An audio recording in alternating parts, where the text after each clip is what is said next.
School Board meeting. I am Board President Sue Peters. To my right is Superintendent Dr. Larry Nyland. May we please have the roll call, please? Here. Director Pinkham. Here. Director Patu. Here. Director Burke. Here. Director Blanford. Here. Director Peters. Here. Director Geary. Here. Director Harris. Here.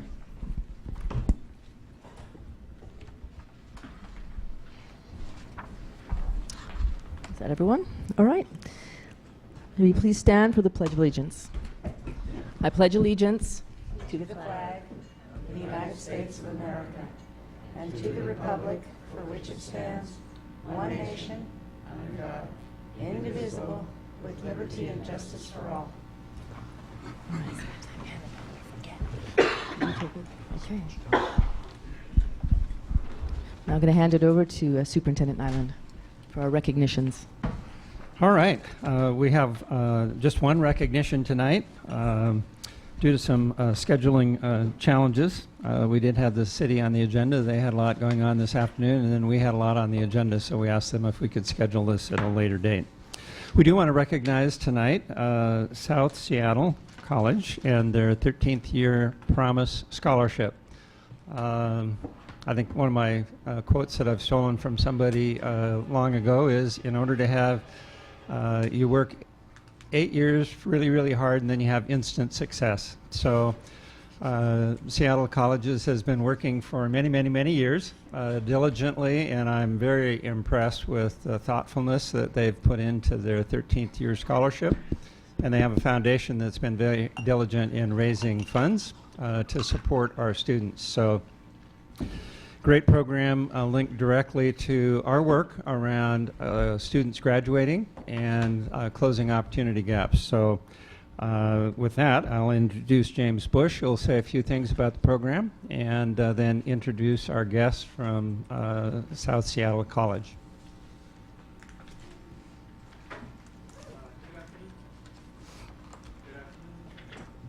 Good afternoon. Thank you, board members and Dr. Nyland, for the opportunity to recognize another of our key partners of Seattle Public Schools. A little background on the 13th year program.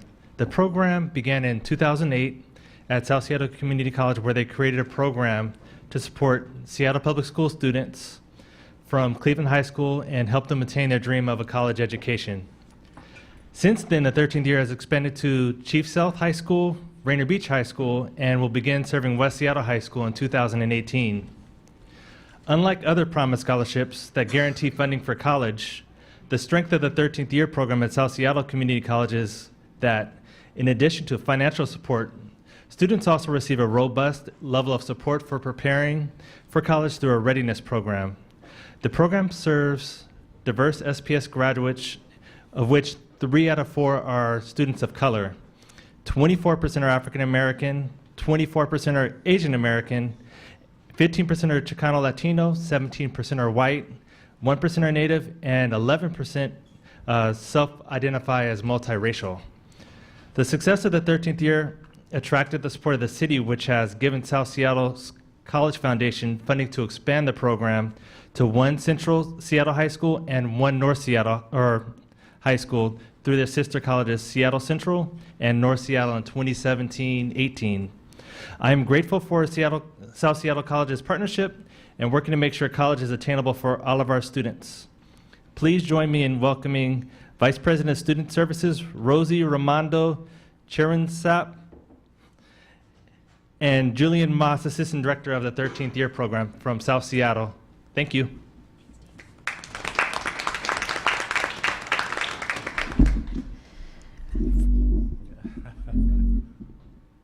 First of all, thank you so much for inviting us here.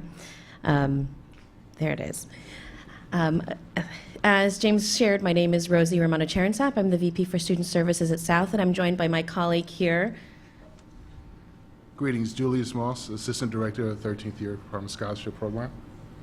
What we have built at South has really been the seed of our foundation's idea. It was essentially our fundraising arm, the Foundation for Our College, that had the idea back in 2007, 2008, that they wanted to do something that was going to impact the neighborhood where we sat. And so they had learned a little bit about this concept of the tipping point. And the tipping point theory, at least as it applies in higher ed, says that if you can earn 45 credits of college-level work, then your likelihood of achieving a degree and moving on into better paying career fields was much, much higher. And so they really locked on that concept, and together with the concept of promised scholarships, really dreamed up what in 2008 was the initial 13th year program. And you've got a little picture book going around just to give you a visual of the students we've served and the partnerships we've developed. Early on, serving Cleveland at first, we learned a lot of lessons. We learned that money wasn't enough. We learned that just putting money out in front of students and guaranteeing a full year of college was a great opening to the door, but it wasn't enough to keep students there and keep them succeeding. And so over the years, what we developed was also a readiness academy that sought to serve a student at an early point in their senior year, about January, December, January, and then serve them through their first year of college, even over the summer. We know the concept of summer melts. That's a real thing. We see that all the time with students that express interest in spring, don't show up at our doors in the fall. And so we sought really to assist students with a lot of what were barriers, and honestly barriers that we've created as a part of our higher ed system to entry, even in a community college system. And so over nearly 10 years now, since 2008, we've served over 500 students. James shared some of the wonderful demographics about who we serve. That's also, we believe, very much our community of students that we serve. And it has now developed into this robust program that's attracted the interest of the city. My colleague here, Julius, can share a little bit more about it. We're at the point where we're now serving 3 high schools. We're moving to West Seattle to complete our reach of the 4 comprehensive high schools in the area. And now we're working with Seattle Central and North Seattle to launch the project at 1 each of high schools in their regions as well. And Julius can share a little bit about some of the specific experiences that our students have had as part of the program. Thank you, Rosie. Our partnership with Seattle Public Schools and high schools that we serve, the 13th Year Promise Scholarship Program, is necessary. And we were able to identify how many students were actually graduating from our 3 high schools that we're currently in, and project out how many students that we should target. We felt that the promise to the Seattle Public Schools and your students was necessary to ensure that if every last one of the 670 plus students who were potentially graduates of Seattle Public Schools, if they decided to come to South Seattle College, that we would make a way to make sure that they were accommodated. The way that we're able to do this is our robust program known as the Readiness Academy. Very briefly and very succinctly, the Readiness Academy guides these students through the application process of the scholarship, as well as our admissions process, but also through the cumbersome, sometimes financial aid process, and that not only includes the federal application, but also the state application as well. So that kind of gives you an idea of the dedication that we as a collective organization happen to back the students and to ensure that they do come to our campus. It culminates into what's known as our Summer Bridge program. The Summer Bridge program is a 3-day intensive orientation for our students, and we use it as a catch-all to identify any issues as far as assessment or registration or enrollment that the students may or may not have at the time. But it's also used to really kind of galvanize our effort as an organization to congratulate the student on matriculating to college, but also to really charge them in understanding what it means to be a South Seattle College student. Again, we were able to capture as many as 380 applicants this go around, so we get a robust size number as far as interest is concerned. What we've kind of collectively wanted to do is, through the expansion, to increase the numbers of Seattle Public Schools systems graduates coming to Seattle colleges. couple of things to note. We've been really focused on equity throughout. We learned early on that it was important to keep doors open, particularly serving Dreamer students, and that continues to be important, especially in this climate. We've also found that the numbers that we're serving, those numbers that you see or that we shared about who our students are, really are, they're more diverse than our general population. They're reflective of the high schools that we serve, and so they're helping us as a college serve our community more equitably and reach and close those equity gaps, at least in terms of access. So it's been a win-win for us to work together. The partnerships in the high schools have been wonderful. It has been really important to develop a partnership that fits each building and serves each building in the way that they need and their students need and that their colleagues need. So that has been kind of a joy in our work as well, developing those relationships in a special way for each college or each high school. And now going out to West Seattle is our next go at getting it right. So we really look forward to what we're going to be able to accomplish in this next year and in helping Central and North expand as well.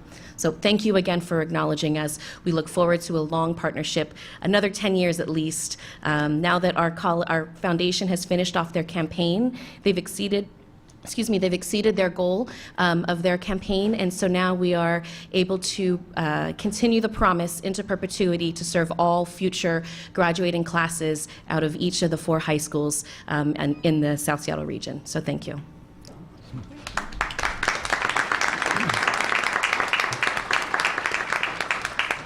Thank you for the awesome work. Thank you for being here tonight, and I would invite the board to come down and congratulate South Seattle College.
Unfortunately, we do not have a student performance this evening, so I will now turn it over to Superintendent Nyland for his comments. All right, thank you. Well, this is definitely a month of celebrations.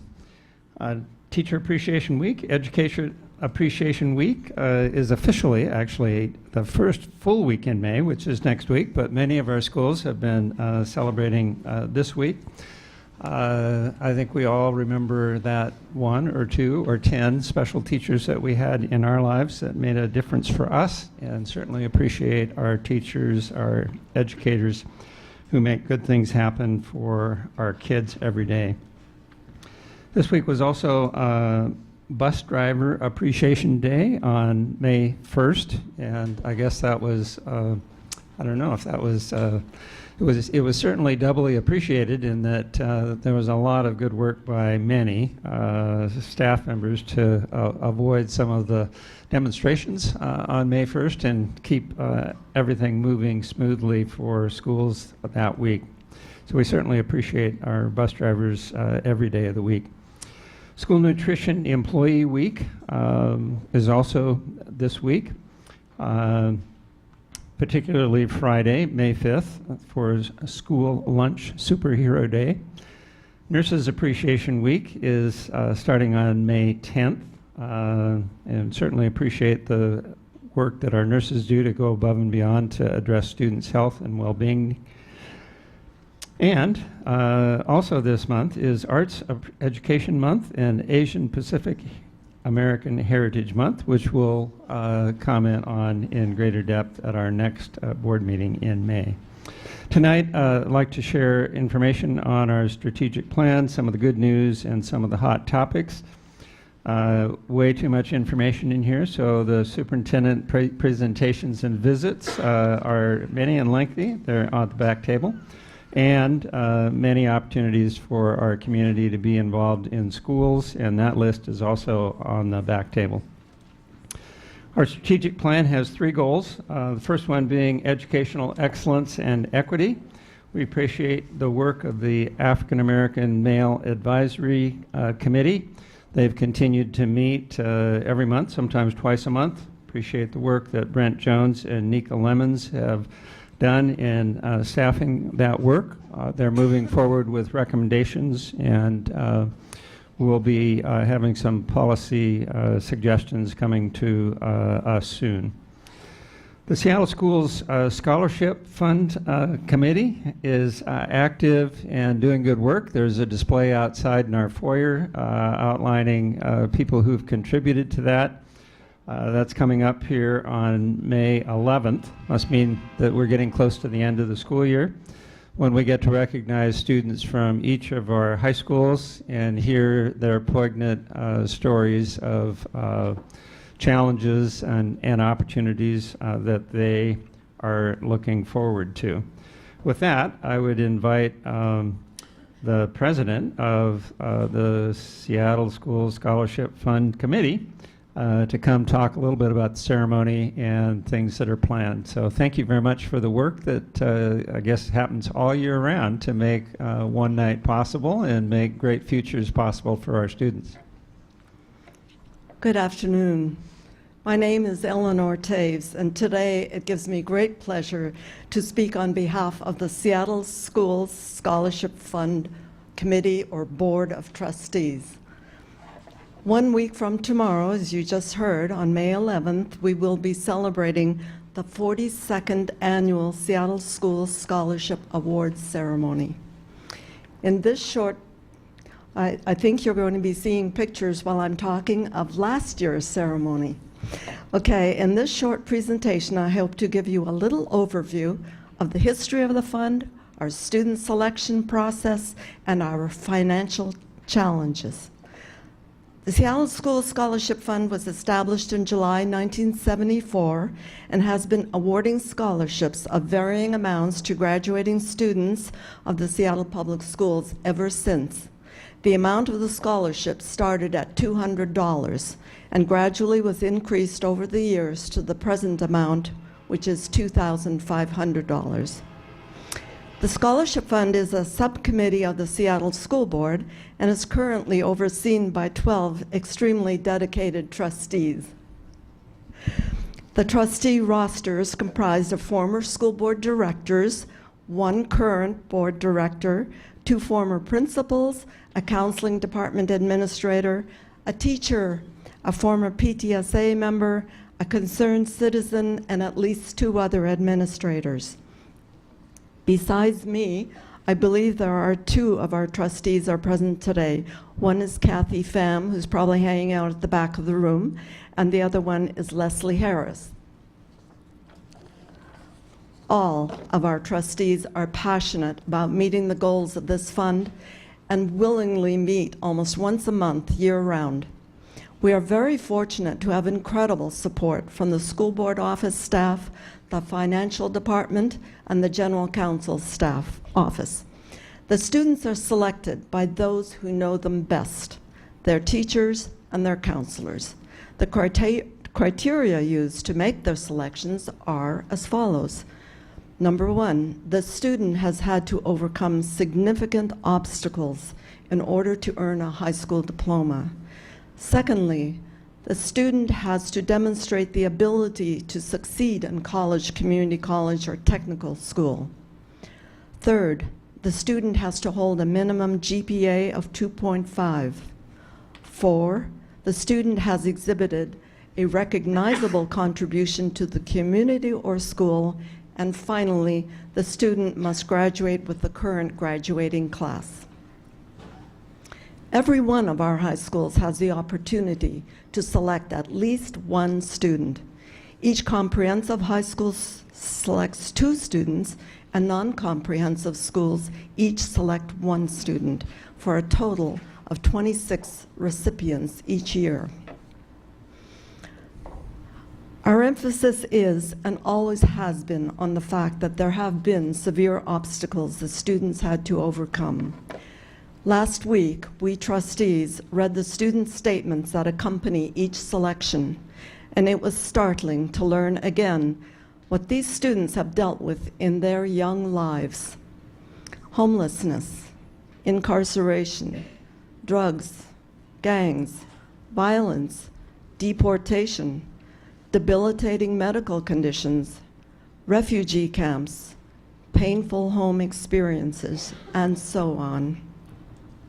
How they managed to accomplish a high school education, let alone survive in the midst of unbelievable trauma in their young lives, is nothing short of miraculous. They write about how, in the midst of all this trauma, they found they could believe in themselves to surmount the difficulties that lay in their path. And invariably, it is because of the support of individual teachers, counselors, and sometimes family as well. We know that the amount we award them is not enough. We also know that other and more obstacles will appear on the horizon. But we hope these scholarships give them the courage to continue and will get them started on the path to more education or training that will allow them to become fulfilled citizens. We always wish we could give more. However, we are limited by established guidelines to giving, and the amount we give will increase in the future as our fund balance grows. The fund balance currently stands at a little over $733,000. The scholarship fund relies primarily on donations and bequests.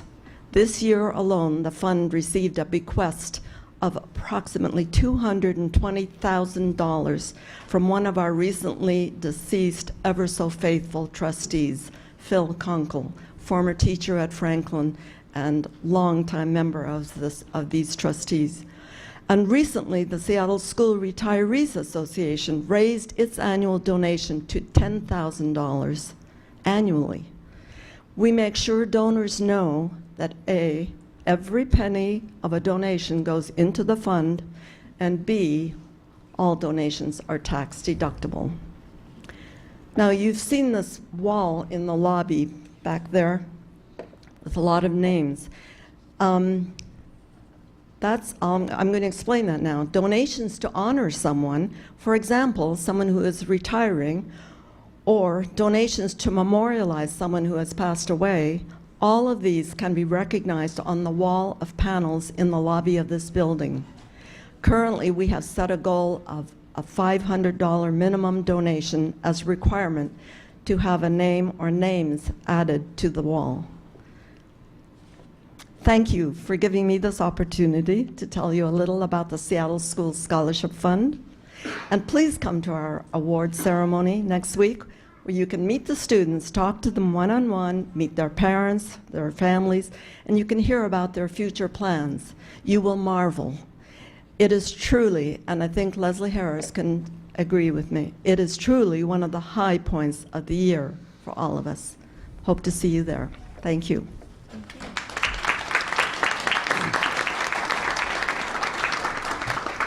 Thank you so much for the great work.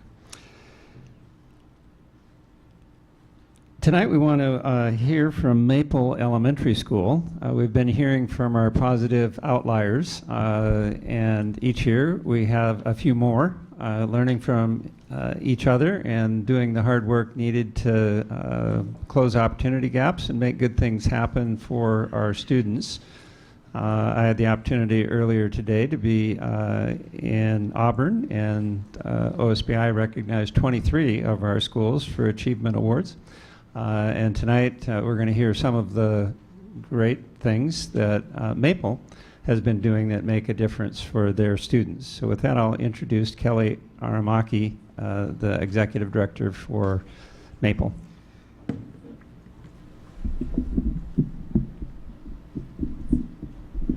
All right, good evening. Kelly Aramaki, Executive Director, Southeast Region.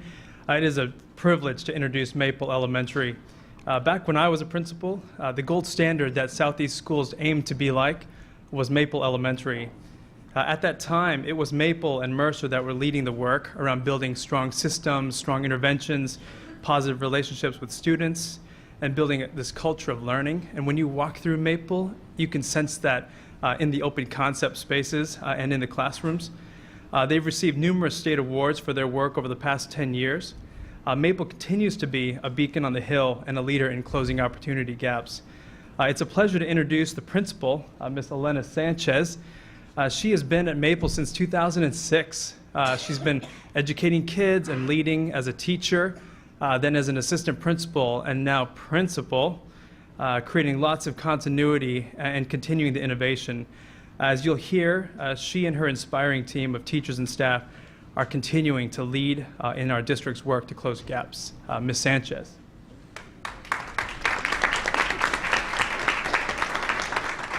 Hi, thank you so much for inviting us tonight. I'll be presenting along with our third grade teacher, Maria Herman, and one of our first grade teachers, Liberty Sponik. So just saying, oh, thank you. Thanks. So starting with what makes our school special, that would be our students and our staff. This graphic shows the races, ethnicities that comprise our school, and you'll see that we're a richly diverse school representing the many cultures that abound in our city. Other highlights, statistics to note, we have about 39% of our students qualify for ELL. This year's current kindergarten class, 46% of them are ELL students. So a lot of our students are coming from families where their home language is not English. And so our teachers are skilled in working with students who are learning the language. And you'll see also that currently 19% of our students were previously ELL students, so they've exited from the program during their time in elementary school. 61% of our students qualify for free and reduced lunch, and about 11% of our students receive special ed services. As Kelly said, I've been at this school. I'm going into my 11th year as a teacher and as an administrator. And something that I can say is that our best practices are really grounded in the teaming and collaboration that happen at our school. That's something when we have people come in to interview with our teams, they ask often what makes Maple special, and it's the people that work there, but also how they work together. We don't have time for adult drama when we're focused on the important work that we have to do, and I feel like our staff is really dedicated, committed to these kids that we work with. We've also, I hear from people downtown, like, why do you have such strong Tier 1 instruction? Well, it's part of that collaboration. Our teachers are driven to work together. They also are committed to professional development and becoming stronger and really skilled at how they differentiate for all students within the classroom. You'll also see some other bullet points here. Our shared data tracking tool, since I've been at Maple, we've really been focused on data. We've become better and better at gathering data, and our process of using data, data-driven instruction, is evolving every year. So one of the best practices, or the best practice that we're highlighting tonight, is our collaborative work in PLCs. We call them student growth focus groups. So historically at Maple, we've had professional learning communities. I've called them teacher interest groups. So teachers meeting together to dive deeper into something that interests them or that impacts their practice.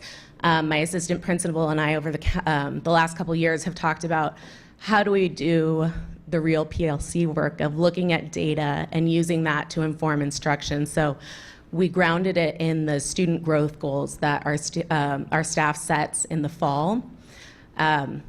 Historically, those haven't been living goals at Maple, so it's something that was set in the fall. We'd revisit come spring and look at the growth. So with student growth focus groups, we're looking at that goal many times throughout the year and monitoring student progress towards meeting those goals, making adjustments when we notice that students are not getting close to the goals. With that, this is kind of our timeline and our process. So setting the goals in the fall and then revisiting them 3 or 4 times throughout the year in teams, looking at a piece of student work or an assessment, then determining, noticing the students who need more intervention, developing those interventions, and then putting them in place for 5 to 6 weeks, and then checking the student progress. And with that, I will turn it over to our teachers to explain what this process looked like for their team.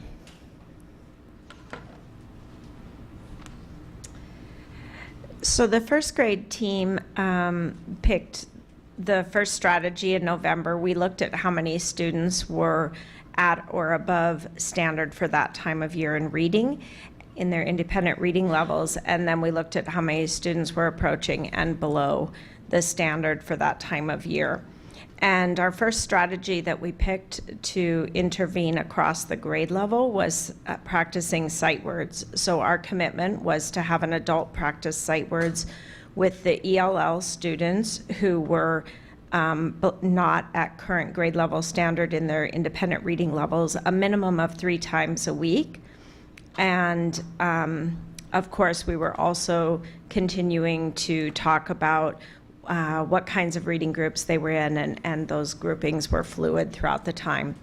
In January, we saw significant improvement, and we looked at it for what was current reading level at that time of year. So where November, the current standard was EF for reading at grade level. January, it was FG. And as we get closer, now we're at H, and by the end of the year, IJ.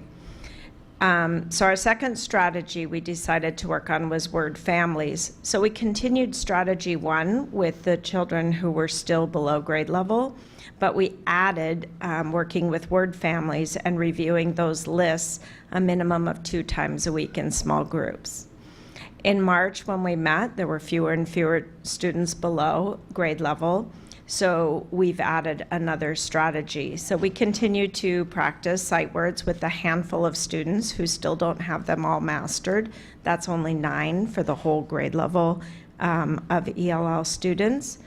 And we continue to use word families. Now we've added having students who are still below grade level do individual reading out loud with us and then practicing their retell, because we're finding that to be at that H level, they've got the sight words now in place. They know a lot of the phonemics and phonics strategies, and they're getting support with that in their reading groups still. But what they're now needing to get to that next level is those retell strategies and being able to read fluently.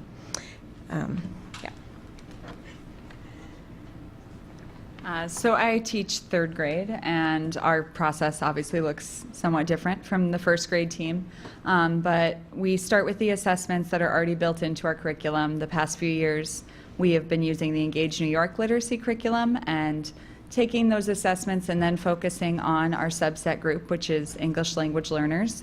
And in each assessment, though, there's a variety of learning targets. So this is just an example of one assessment, and you can see this student, they are doing fine with key details at grade level with using context clues when it comes to determining the meaning of unknown words, but this student really needs to focus on providing evidence to answer questions about the text and giving more evidence. So, you know, we look at the data for each student in our subset group and determine, okay, this is this child's greatest area of need.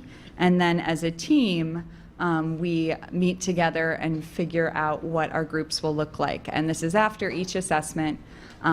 So all 3 classroom teachers have a group, an intervention group. The English language learner teacher has an intervention group, and our bilingual IAs that are available have intervention groups. And we just take one literacy block from the week to meet with these groups and focus on, for the student, it would be using text evidence to answer questions. And we repeat that for 4 to 6 weeks, give a small assessment at the end, and then we go through the process all over again. So we're really seeing this student has mastered these areas that they've already received intervention in. This is the next direction that we need to go to help that student continue to increase their reading level and use comprehension strategies with higher level text. So this graph shows the progress that we've made. The first set is November, and the gray line is how many students were below grade level for that time of year. Yellow is approaching grade level, and the tannish color, olive color, is how many were at or above reading standard for that time of year. And you can see how the percentages increase pretty dramatically, especially how many were below, dropped significantly in January.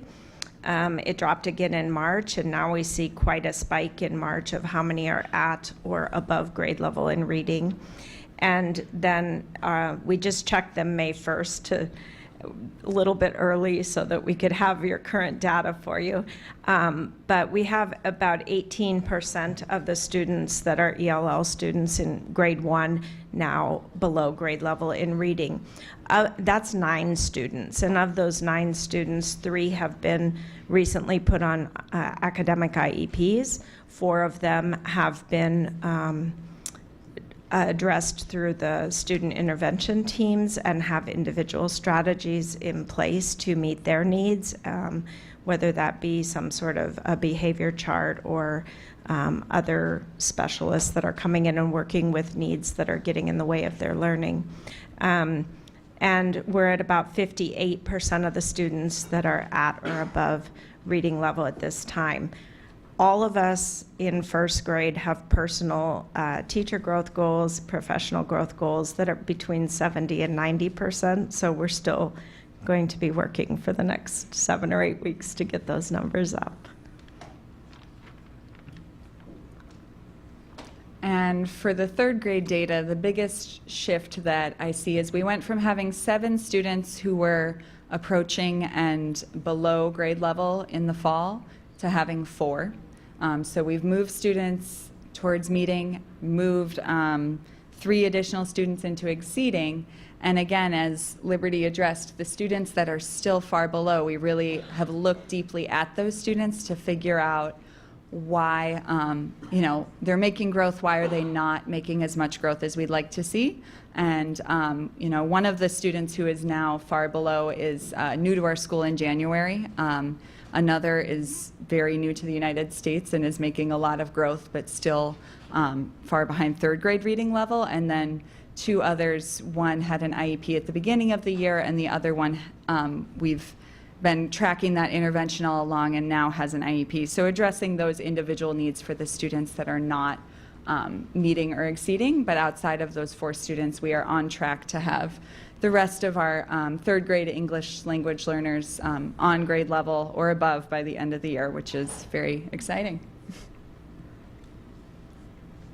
Great. So hopefully you can see how this process is then impacting the growth of students, but also how we can then really target students who we see aren't making the progress that we'd like to see. So I was told that we could also kind of give an ask of the board, and and so I just wanted to share, as I said, I have a history at Maple. Over the last 5 years, our enrollment has grown tremendously, and Kelly has heard me talk about this often.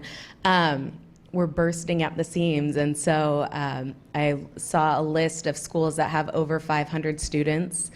We're one of 14 elementary schools in the district. We're the only one in the Southeast, and we're one of 2 title schools on that list. And so just continuing to support us and staff us and possibly look at what the boundaries look like in Southeast Seattle to help our enrollment crisis.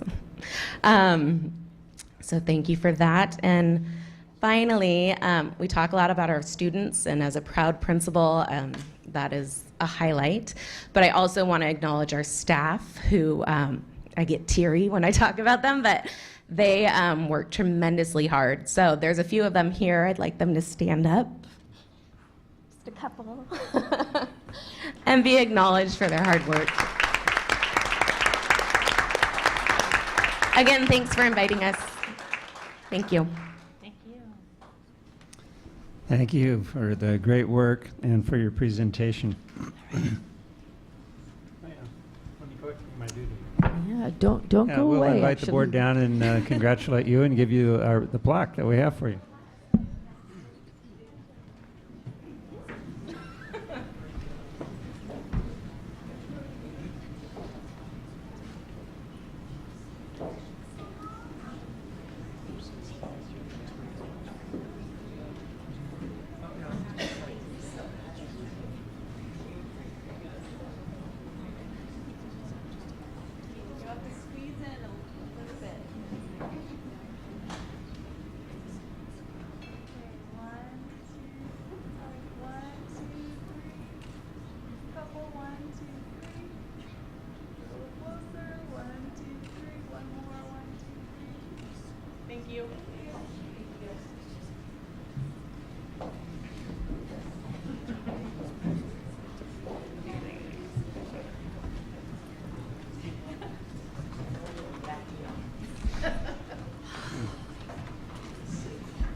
All right, thank you again.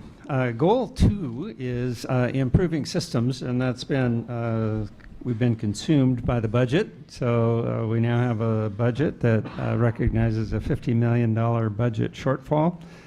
And thanks to the legislators' work to put off most of the levy cliff, we were able to do restoration 1.0 and 2.0 and restore 200 of the school-based positions. And then last week, the board met and talked about K-5 reading language arts adoption and agreed that we would earmark any future restorations from the legislature for that adoption. So based on that, we will be moving forward with a purchase of the materials. We had to order them by May 1st in order to have them here for the start of the school year, and that will allow us to do the professional development and have the materials on hand for the start of the school year. So thank you to the board for doing that and for allowing us to move forward with that adoption. Third goal is school, family, and community engagement, and might mention just two of those items. The Ethnic Studies Task Force is coming together. We've had 105 applications so far, and that task force will be starting their work later in May. And the curriculum and assessment staff have been gathering information on what we're doing internally. We have a lot of places that are doing exciting things internally to the district. And we're looking at the research from other districts and some of the research studies that have been done on ethnic studies, which are promising. So that work will be moving forward. Also underway is the website refresh, and that's been work that Director Harris has been doing with our community engagement team. Meeting with our task force, getting ideas, and then making those updates. And we've been kind of going through a testing phase to find out how easy it is to find things on the website and trying to make it easier to use. So, a lot of good news. We heard earlier, Washington Achievement Awards. I don't know, there's 200 and some recognized schools across the state, and we had 23 of them, so far more than our proportional share, thanks to the good work by our teachers and principals. World champions, I think we'll bring them to a meeting here soon. Ballard robotics team, the Viking robotics team,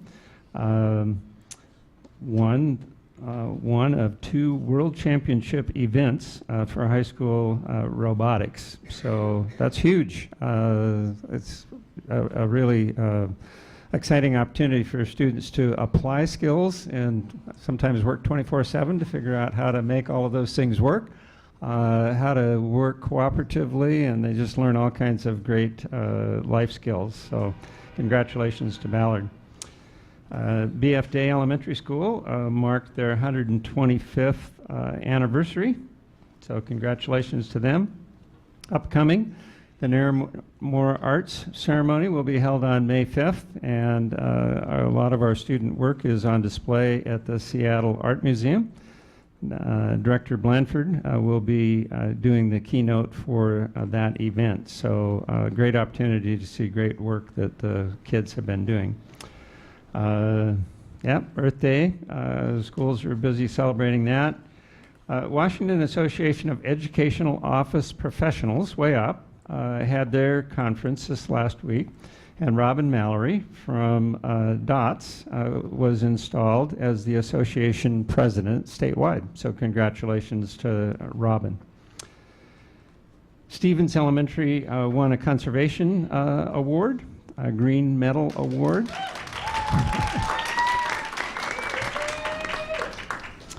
And one of our coordinator and outreach worker with Rainier Beach Action Coalition, working with Rainier Beach High School students, was named the Gold Alumnus of the Year by Seattle Pacific University. So, hot topics. We're in the process of making plans to reopen Magnolia Elementary, which means that we have to have boundaries to figure out where students will come from for that particular school. And that has an impact for schools on Magnolia as well as for schools on Queen Anne. So we've been having a series of cascading meetings from kind of one school attendance area to the next. And earlier in the week, there was a meeting with representatives from, I believe, all of those school communities, and we had several of our board directors there as well. So thank you for the community input and trying to figure out how we will put those boundaries together. And then wait lists has been a little bit of a more interest and concern about wait lists this year than we have had in previous years. And I think part of that is due to the fact that although we brought back 200 staff members that were positions that were scheduled for being reduced for the budget, we still are short about 50 positions. So that means roughly that every other school is short a staff member over what they currently have in their building. And so I know that Stevens is here tonight. I was at Stevens PTA recently talking with them. We've had meetings with other school staff as well. And so at this point in time, I would invite Dr. Herndon to come to the podium. I don't know who's joining him, Jolynn maybe. Berge, our Assistant Superintendent for Finance, to talk a little bit about the waitlist process and how it works and what we try to achieve through the waitlist process. Good evening, Flip Herndon, Associate Superintendent for Facilities and Operations. Joel Lindbergh, Assistant Superintendent for Business and Finance. So I'll talk briefly to add a little bit more detail as to what Dr. Nyland has referred to already for our wait list. So our wait list process is something that we go through every year. It happens after we get the results of our open enrollment process, which starts in the middle of February and goes to the end of February. And then we start to look at all the data about where students and families would like to attend outside of their attendance area school. So there are a couple of factors that we look at for waitlist moves. Number one is capacity of the building. Is there space within the building? Two, on the capacity pieces, are really giving the staff an allocation that is currently allocated to the building. Is there room within the staffing allocation to move additional students, being mindful of the budgetary and staffing impacts? And then three is there an equitable impact that is being placed upon a school or schools? So in that, we look at where their students are coming from and where they're going. Our experience in the past has been waitlists has not been a mechanism for trying to retain staff. We get that often. Every year about this time, we do get several parents, families, principals who call and contact us because they're concerned about losing staff members.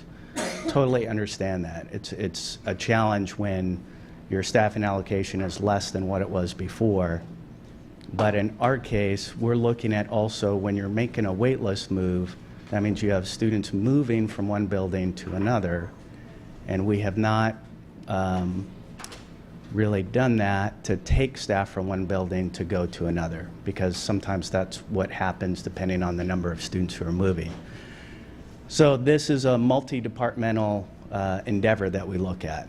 The enrollment planning department does the projections, the admissions department takes all the applications, and then we have conversations with the budget department, the teaching and learning side, and human resources to understand what the implications are for what the moves might look like. So this afternoon, shortly before the board meeting, I sent a document to board directors that you could see as some examples of what we're looking at so that you can see what the possible impacts are. So with every move, there's always some sort of impact. Secondary level are sometimes fractions of an FTE, but at the elementary level, it's usually full portions of an FTE because we don't very rarely do fractions other than maybe a half if it's a classroom support model. So that's what it looks like on some of those machinations. I'll have Jolene comment a little bit about budget implications. I think like Flip was saying, there's a sending and a receiving school, and that can have impacts on both schools. So we're looking at how staffing is being deployed and then what impact it would have on both the sending and the receiving schools, as well as what budget impact it would have as far as net staffing gains or losses. Any questions for them while they're here? All right, thanks very much. Last item that I would mention is bell times. So the city announced last Monday, a week ago, that they would be optimistically seeking the $2.3 million that we need to move from 3-tier busing to 2-tier busing. Director Pt.1 and Director Peters were on hand to, along with myself, to express our appreciation for that effort. I believe that the City Council was meeting tonight or soon to take that up under consideration. The board, earlier in January, as part of the approval of the transportation standards, did say, as part of the bar, that we would, if we were successful in finding the funding, that we would move to a 2-tier system and set the times of 8 a.m. and 9 a.m. Since that time, we have heard, I guess, two things. We've heard mainly from high schools saying that that makes a really late getting out time for them, and compounded by athletic events. And so Dr. Herndon and Peggy McAvoy have met last week with high school principals to talk about what possible alternatives might be there. And then we've had quite a few comments from people who are in Tier 3 saying, well, thank you very much, but I didn't want to be moved to, I think most of them are Tier 1, so that represents a pretty wide swing. And our challenge, of course, is that whether it's 2-tier or 3-tier, we need roughly the same number of schools in each tier in order to make good use of bus drivers and buses so that we can deliver one set of students to school, turn around and deliver another set of students to school in a timely way. So we'll be bringing that bar forward to the board for review over the next few weeks. City Council will be working their process through whatever they have to go through, hopefully with good news saying that those funds will be available to us, and we'll continue to work with high school administration to figure out if there are any alternatives when we bring that bar forward to the board. Concludes my remarks. Thank you, Superintendent Nyland. So we are expecting a student representative this evening to join us. Does anybody know if she has arrived yet? Okay, then I would like to welcome our student representative.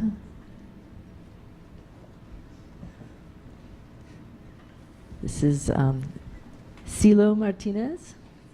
Cielo, thank you.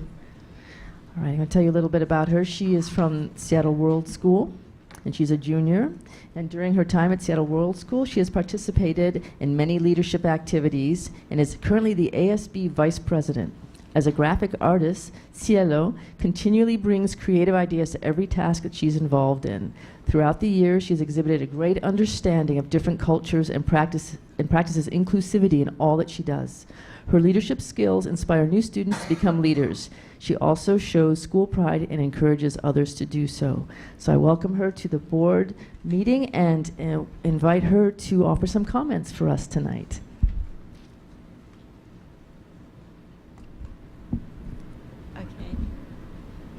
I'm just gonna, hello everyone. First, I just want to say that I am glad to be here today. And I'm just gonna talk a little bit about our school. So our school is a newcomers, a middle school and high school students, and we have a lot of programs, not many programs as other regular high school does, but we would like to talk more with people about our students, because our school is really small, but we have a lot of students. Most of them, I mean, all of them are immigrants who are coming from different countries. But what I like, since I got here from Seattle World School, is that our teachers, principal, and other students can show you confidence, and they treat you as you were part of a family. Like, they treat you as like you didn't leave your country. So if you guys have any questions, you can talk with me, and I will give you more information about our school. Thank you. Thank you very much. And so you are welcome to stay with us for the rest of the meeting. And then after the public comments, if you want to speak again to any of the comments that we heard tonight, you're certainly welcome to do so. Thank you. Thank you. Right. We have now reached the consent portion of tonight's agenda. May I have a motion for the consent agenda? I move we approve the consent agenda. I second the motion. The approval of the consent agenda has been moved and seconded. Do directors have any items they would like to remove from the consent agenda? Director Burke. I would like to remove item 3 and item 5 from the consent agenda. Okay. Do I need a second for that?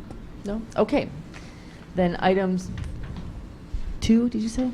Item 3 and 5 are now removed from the consent agenda. So do I hear a motion for the amended consent agenda? So move.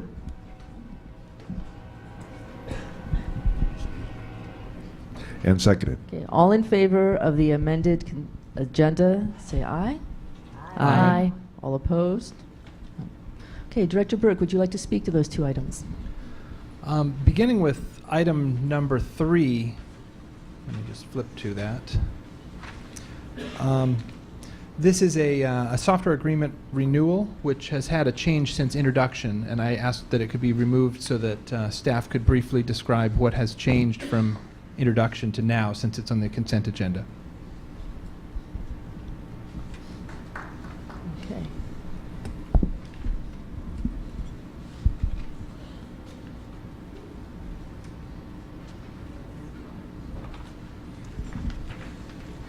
Good evening, John Kroll, Chief Information Officer.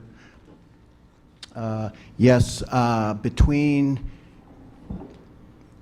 introduction and today, the winning bidder rescinded their bid, and despite purchasing's effort to keep them to hold on to keep the bid, they couldn't do it, so we had to go with the second highest bidder.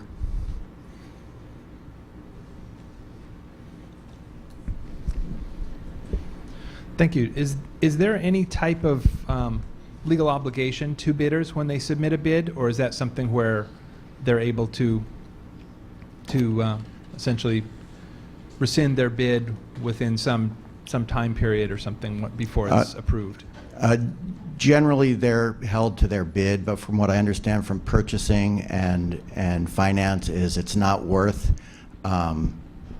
taking them to court to follow through on their bid. And it was easier, especially in this case, with a known bidder that was really close in price, to go with that one. Thanks. I appreciate the explanation. Yep. Director Blanford. Is there any substantive difference between bidder A and bidder B? First, and then secondly, is the bid substantially different in price? It was, first on the price, it was very small for the price of the bid, about $8,000. I believe $7,222 for the year on a $300,000 contract. So not much. And the bid, the first bidder that had won on the lowest price was not as well known as the second bidder. And the second bidder has a good reputation, well known for over 20 years in the industry. Okay. And Director Blanford, as the chair of the Operations Committee, can you also speak to the recommendation that the committee made for this item? Sure. I believe this one was heard on the 16th of March and moved forward for consideration. Thank you very much. Are there any other questions or comments about this item? Okay. Seeing none. Is there? No. Okay. Ms. Scheck, the roll call on this item, please. Director Blanford, Aye. Director Burke, Aye. Director Geary, Aye. Director Harris, Aye. Director Patu, Aye. Director Pinkham, Aye. Director Peters. Aye. This motion has passed unanimously. Thank you. Thank you. So the other item is item 5, and that's a contract for new library collections for Edmund S. Meany Middle School, Robert Eaglestaff Middle School, Cedar Park Elementary, Olympic Hills Elementary School, Decatur Elementary, and Licton Springs K-8. May I hear from the chair of the Curriculum and Instruction Committee meeting? This was brought forward for CNI April 3rd for consideration, and if I could, to just describe why the request to remove it from the consent agenda. Thank you. There was some feedback from the community looking for clarification around maintaining aspects of the current collection, and I just believe staff has some clarification for that applies not just to that community, but to any community that would be interested. And so I appreciate Eric Caldwell clarifying that for us. Absolutely. Eric Caldwell, Manager of Library Services and Instructional Technology. So there were 3 changes since introduction. One was the actual inclusion of the purchase order, which is now the first attachment. Vendor process had been finalized, and so a vendor had been proposed, Follett School Solutions Incorporated. The other component was clarification of whether or not students or schools at their discretion can keep parts of their existing collection. And that's always been our policy. So in past practice, and in fact that came up in the last introduction in questions, and what would happen to those collections. And I said appropriate materials can of course be kept and moved. And so we've done that in the past. There have been special collections for various reasons.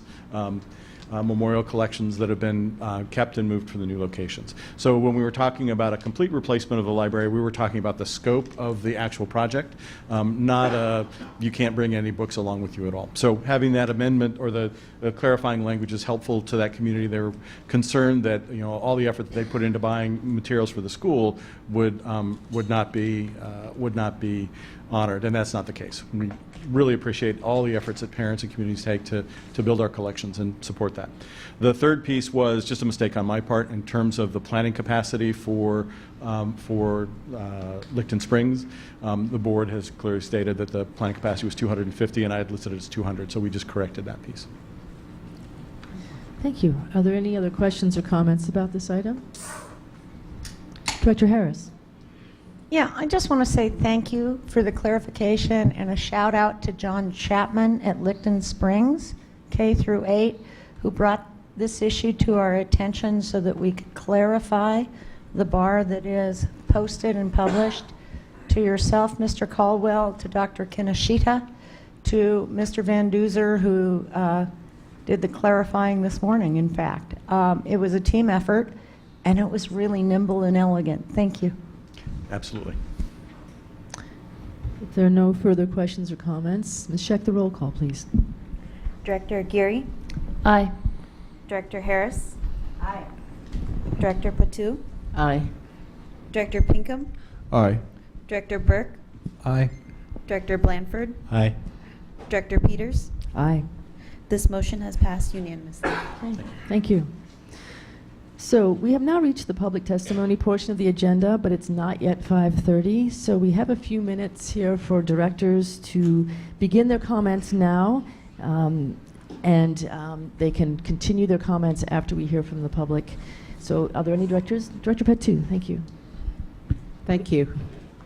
I actually want to give a shout out and a congratulations to Gerald Smiley and his Rainier Beach baseball team, who have won enough games to make it to the playoff this year. Rainier Beach just had not had a great baseball team for a long time. So I really want to thank Gerald Smiley, who is the coach for this particular team, who really came in, raised funds for the team, and really trained them to be really looking like professional players. I've been to 2 games and very impressed. And also wanted to say my colleague, Clover Codd, who's been faithful, who was there almost at every game, whether it was freezing or not, she was still there. And wanted to congratulate her for always being a very faithful fan of the Rainier Beach baseball team. These kids, deserve it. They actually, I've never been to a baseball game, actually, at least a high school one. But this one actually was kind of amazing because they were all good hitters, and they played a good game. So I want to say congratulations, Gerald Smiley, who's here tonight. Thank you for giving our kids an opportunity to be the best as they can be. And I also want to congratulate Maple Elementary School for their success. It's amazing. It's always amazing when I see Southeast making it to these various awards because of all the work that they continue on to do to make things better for all our kids. I always believe that if we're going to close the achievement gap, we need to look at the Southeast and be able to really look at how we are able to provide stronger and better education for all our kids at the Southeast, because every one of those students deserve to be successful, and just amazing what the principals and all the teachers are doing to bring about the changes for all our schools. And also wanted to welcome and congratulate our student representative here tonight. I want to make sure I don't pronounce her name wrong. Ciela Martinez from World School. We want to welcome you and appreciate you being here with us. And it's always amazing to see different students coming in and being able to tell us about what's happening at their school. So thank you. That's all I got. Oh, I wanted to also say I have a community meeting coming up on May 27th from 10 to 11:30 at Rock on Tour. And they make good food. So my meetings are usually on Saturday mornings. So anyone who would like to come, and usually at the board meeting, you don't have enough time to tell us everything that you want to tell us. So these meetings actually give you an opportunity to just come and just tell us whatever it is that you want to tell us and share with us either complaints or positives. You're welcome to come and join us at our meeting. Thank you. Thank you, Director Patu. Director Harris. Thank you.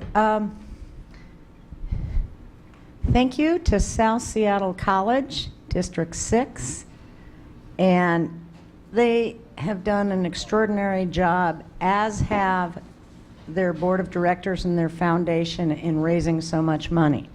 I'm sorry we didn't have President Ording here, because he's been a big supporter of 13th year, and he and Associate Superintendent Tolley have been meeting fairly regularly in our quest to get Middle College High School back at South Seattle. We're not there yet, but they haven't said no yet, and that's a good thing. That's just huge. Ms. Martinez, welcome. It's good to have you here. I hope you can listen up and ask questions after public testimony. Thank you. The Scholarship Committee, Eleanor is a force of nature, as are many of the folks on the Scholarship Committee. Phil Conkle will be hugely missed. The Retired Teachers Association upping their grant. And if you can come next May 11th to this celebration, please do. It'll keep you going for a year, without question. These young people have been through so very, very much, and they have succeeded and strived, and some of their personal stories that talk about their counselors and their teachers is just so inspiring and so heartwarming, and it absolutely validates all the good work that's done here and out at our schools and by our community volunteers and partners. Again, it will keep you going for a year. It's stunningly wonderful. Thank you to Maple Elementary. Having these presentations by the outlier schools is a great lesson to everyone else. We talk a lot about replicating that which we can and spreading successful practices, and big believer in that.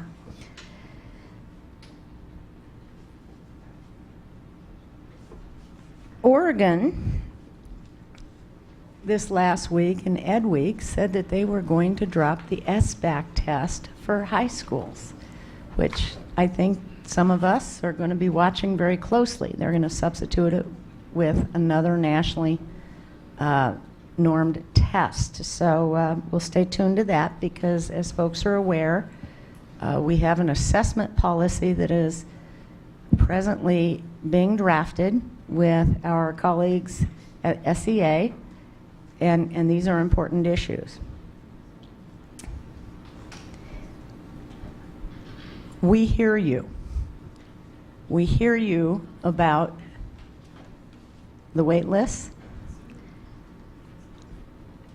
and only if it were so easy to be able to grant all your wishes and they didn't have financial consequences to each and every one of those wait list moves. I know that my colleagues here on the dais are watching this very carefully, are asking for information. I appreciate that there are public disclosure requests that are very detailed that are out there that have been promised by May 17. Because we have a number of community volunteers that are extraordinarily bright, at least one that we will hear from tonight in public testimony. And the student assignment transition plan is clear as mud. So it will be interesting to see how all that works together, but please know that no one here has ill intent. And if you have questions, please ask them. Please ask them nicely, if you would, please. And tell us who you are and your context. That helps us as well to prioritize responses, etc. With respect to Magnolia, Queen Anne boundary changes, Monday night was an extraordinary turnout. Flip Herndon, Ashley Davies, RJ did a great job of presenting. We probably had, I don't know, 150 folks there, Mr. Burke? 200 or 300, says President Peters, who was there, as well as Director Burke. The tone was elegant and appreciated in its elegance. Keep writing us, but would ask that when you write us about these issues, you tell us who you are, which school community you come from, what grades your children are in, so we have context, and if you could please not throw other school communities under the bus in order to get what you need for your school community, we'll all be a hell of a lot happier. I very well recall what happened during the school closure wars when folks were pitted against each other, and I lost some very good friends, and it still hurts. And small communities, we have to grocery shop together. Our kids are going to go together to middle schools, and we're supposed to model good behavior. So anything you can do on that, hugely appreciated. if you're going to send us statistics and bar charts, could you please give us the citations and the bases for that information? And please sign them, because Anonymous doesn't let us do our good fiduciary work. It doesn't let us do due diligence.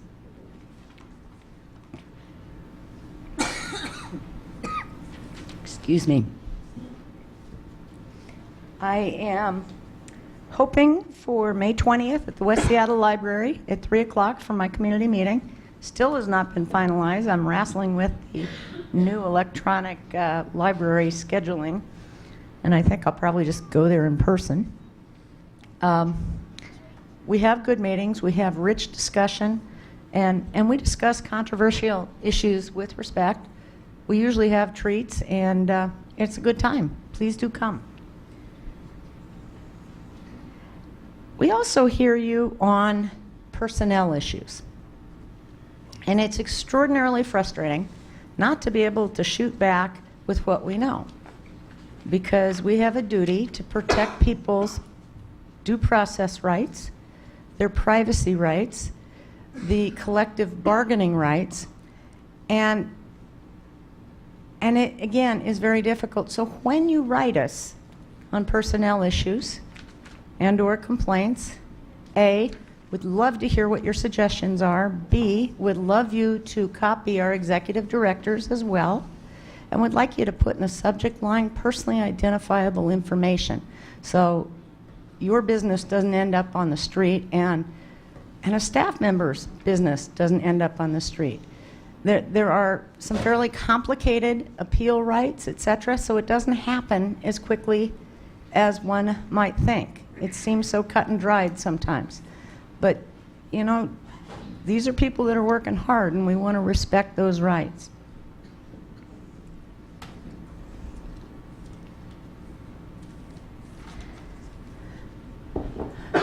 The Garfield football issue falls under the same category.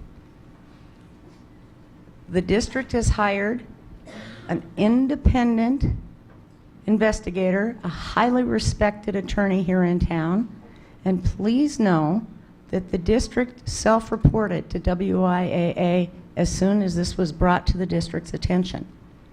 And no, we can't talk about it because, again, due process rights matter, and we're, again, speaking about a number of young people's futures here. So stay tuned and have a little trust in the ethics of the folks in this room and on the dais.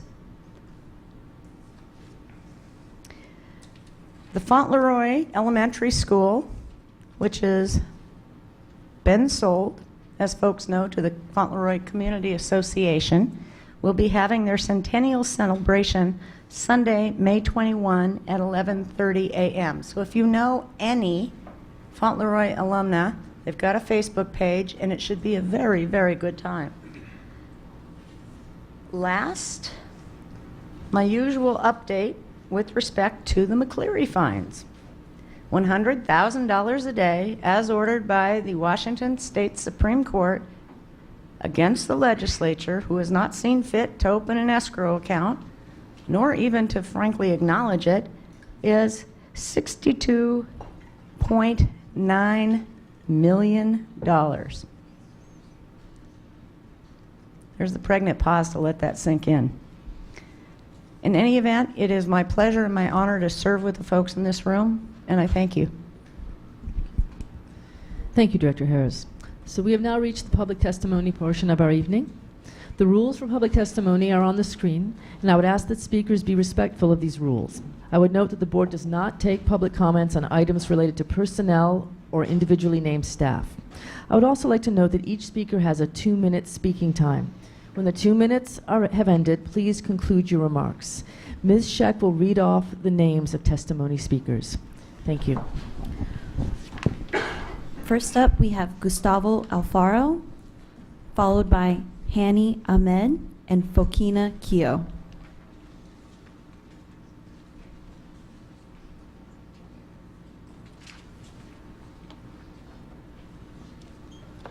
So, hello, my name is Gustavo Alfaro. I'm from El Salvador.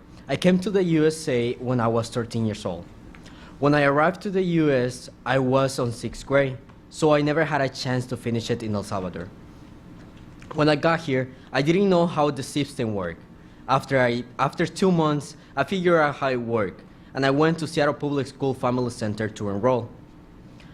When they gave me the English test, I got 0%, because the only thing I knew was children alphabet songs that I learned from friends. In El Salvador, you just start learning English in 8th and 9th grade. I'm very proud to be a part of Seattle World School.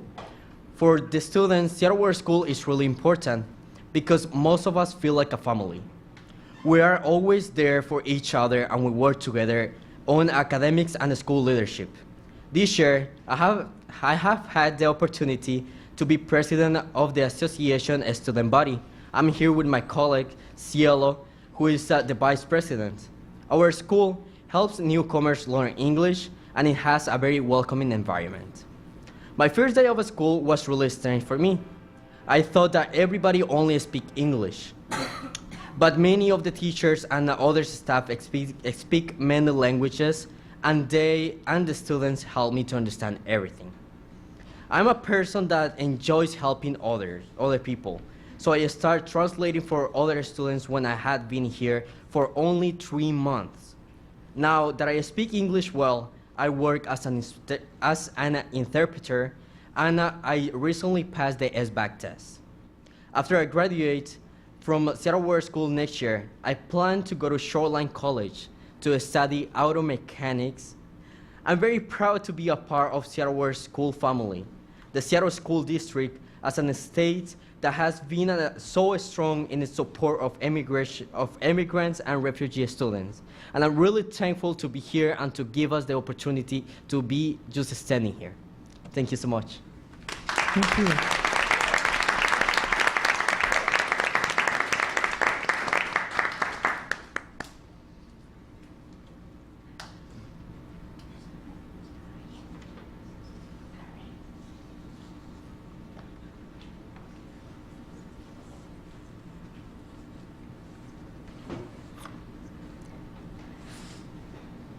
Good evening, school board members. My name is Hani Ahmed, and I'm here to talk about the Rainier Beach High School renovation, specifically the total BEX, BTA, capital spending, and SPS in each region.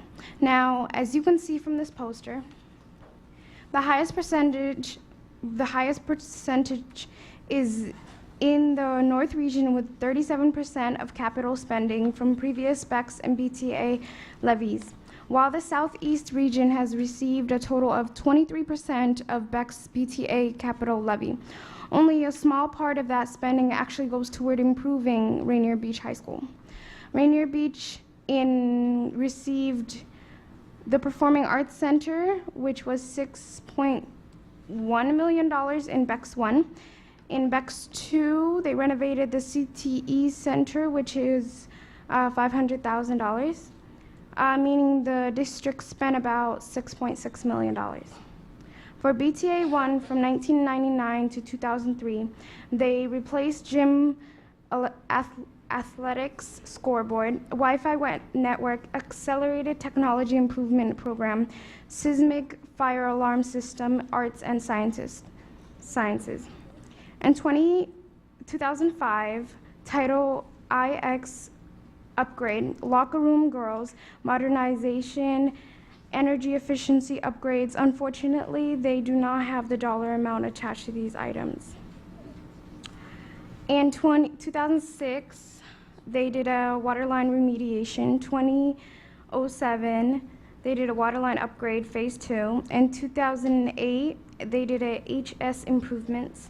In 2009, the third and final phase of hot and cold water line replacement at Rainier Beach brought the remaining potable water lines up to current Seattle Public Schools water quality policy standards. In 2012, replacement boiler burners to improve, they replaced the boiler burners to improve energy efficiency. In 2012, they modernized 4 science classrooms, built out Skill Center, and of course the library.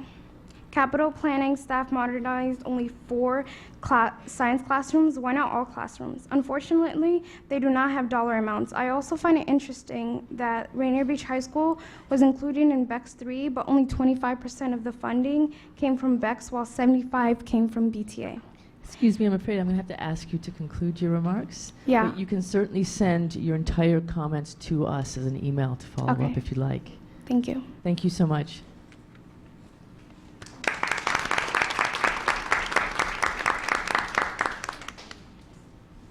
Fokina Keo. Following Fokina will be Chris Jackins and Emily Lieberman.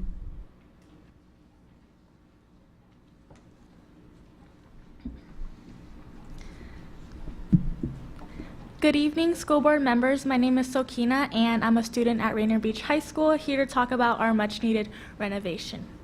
Again. On April 20th, administration, students, and faculty met with the people in charge of capital projects and planning. While we are happy to see that our advocacy has resulted in our school building receiving more attention from the district, we want to reiterate that we do not want a piecemeal renovation. The capital projects and planning team have suggested that small renovations must come first and then the big renovations will come. We want to make it clear that after small renovations have taken place, Rainier Beach High School should not and will not be placed on the bottom of the school district priority list. We remind our school board members and the staff at Capital Projects and Planning that Rainier Beach High School needs a full renovation and needs to not be at the bottom of your priority list. And to that, I would like to cede a minute to my peers. Thank you.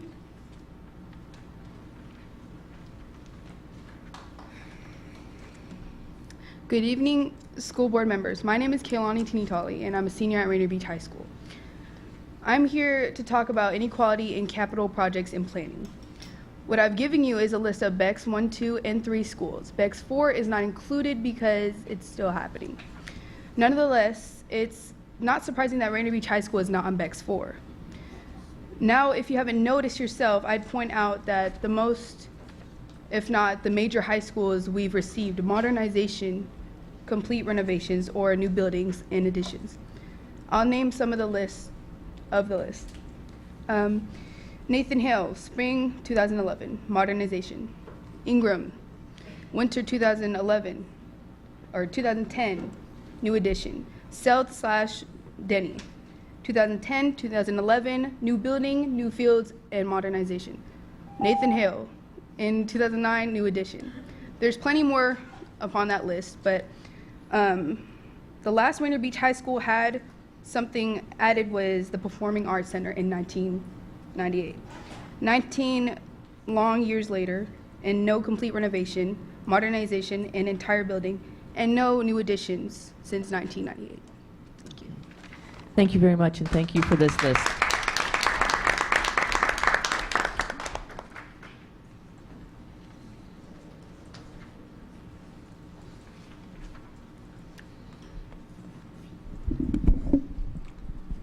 My name is Chris Jackins, Box 84063, Seattle 98124. On the personnel report, 3 points. Number 1, the directors of 2 departments are leaving, College and Career Readiness and ELL and International Programs. What is the effect of these changes? Number 2, the report no longer includes leave of absences. Does the board otherwise approve these leaves? Number 3, the personnel report is part of the consent agenda. Please schedule public comment prior to the board vote on the consent agenda. On policy 3121 on attendance, the board report states that feedback was requested from the African American Male Advisory Committee. The report does not state whether feedback was received. On policy 1240 committees, 2 points. Number 1, the text states that executive committee approval is not required to modify board agendas to postpone an item or to add an urgent item if approved by the board president and superintendent. Number 2, why is the superintendent being given a veto? It appears that board authority is being delegated to the superintendent. On the Roosevelt field lighting contract, has the district issued an environmental threshold determination for this project? On school board elections, I favor having lots of candidates run for school board to get a public discussion of issues. 3 positions are up this year, number 4, number 5, and number 7. The candidate filing period is May 15th to May 19th. Thank you.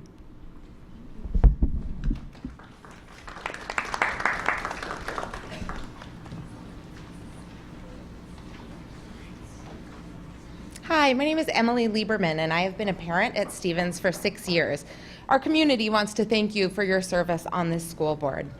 Your strategic plan reads, "It is essential to place the interests of students above all others in every decision we make." Stevens is under-enrolled by 90 kids for next year. We have 23 kids on our wait list, many siblings, current students, or with another existing bond to Stevens. The superintendent insists that your policy requires him to artificially limit enrollment at Stevens, so despite all the space available, siblings are being separated between schools, current students are being kicked out, and then we're losing teachers because we don't have enough kids. This feels ridiculous, and it does not seem like the intent of the student assignment plan. I hope that you will help us find a common sense solution by allowing Stevens to move its 23 student wait list, keep our community together, and keep 1 teacher. We are slated to lose 2 teachers, unfortunately, of the 50 in the district. I appreciate Superintendent Herndon describing the district's process for implementing the student assignment plan, but it is inconsistent with our experience. This is the 2nd year in a row that the district has blocked choice assignments to Stevens. Last year, 0 choice assignments were granted to Stevens. We had plenty of room in our building and in our staffing allocation, and our PTA president will discuss equity concerns shortly. 18 kids were waitlisted at Stevens last year, the majority of whom were siblings. None were let in. Our current kindergarten classes have 16 and 17 kids. This is not sustainable or necessary and will yield soon 200 kids enrolled when our capacity is 350. At the same time, the district did allow choice assignments to neighborhood schools all around Stevens last year. We don't understand why Stevens was singled out in this way last year, and we don't want to see the injury to our school compounded this year. Moving the Stevens waitlist today also means 23 kids stay in SPS. If you wait or don't move the waitlist at all, every option is on the table for those kids and their siblings. In the end, it feels like this is a case of grown-ups treating children badly. I have 2 kids at Stevens. All of their friends are there. They feel known and loved by the teachers and staff, and they feel stressed out about having to move to a different school. And for what? Stevens has plenty of room. It's a school we have loved and invested in for many years. Forcing us and many other families to leave is heartbreaking under these circumstances. Thank you.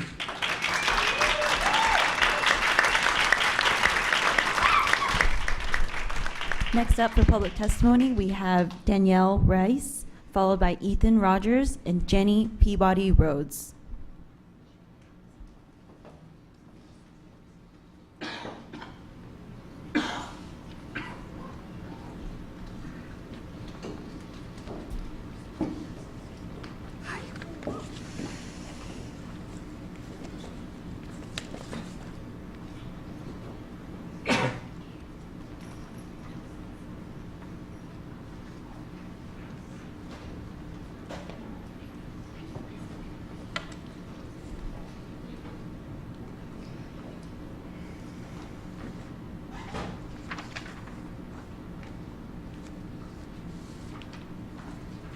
Should I begin?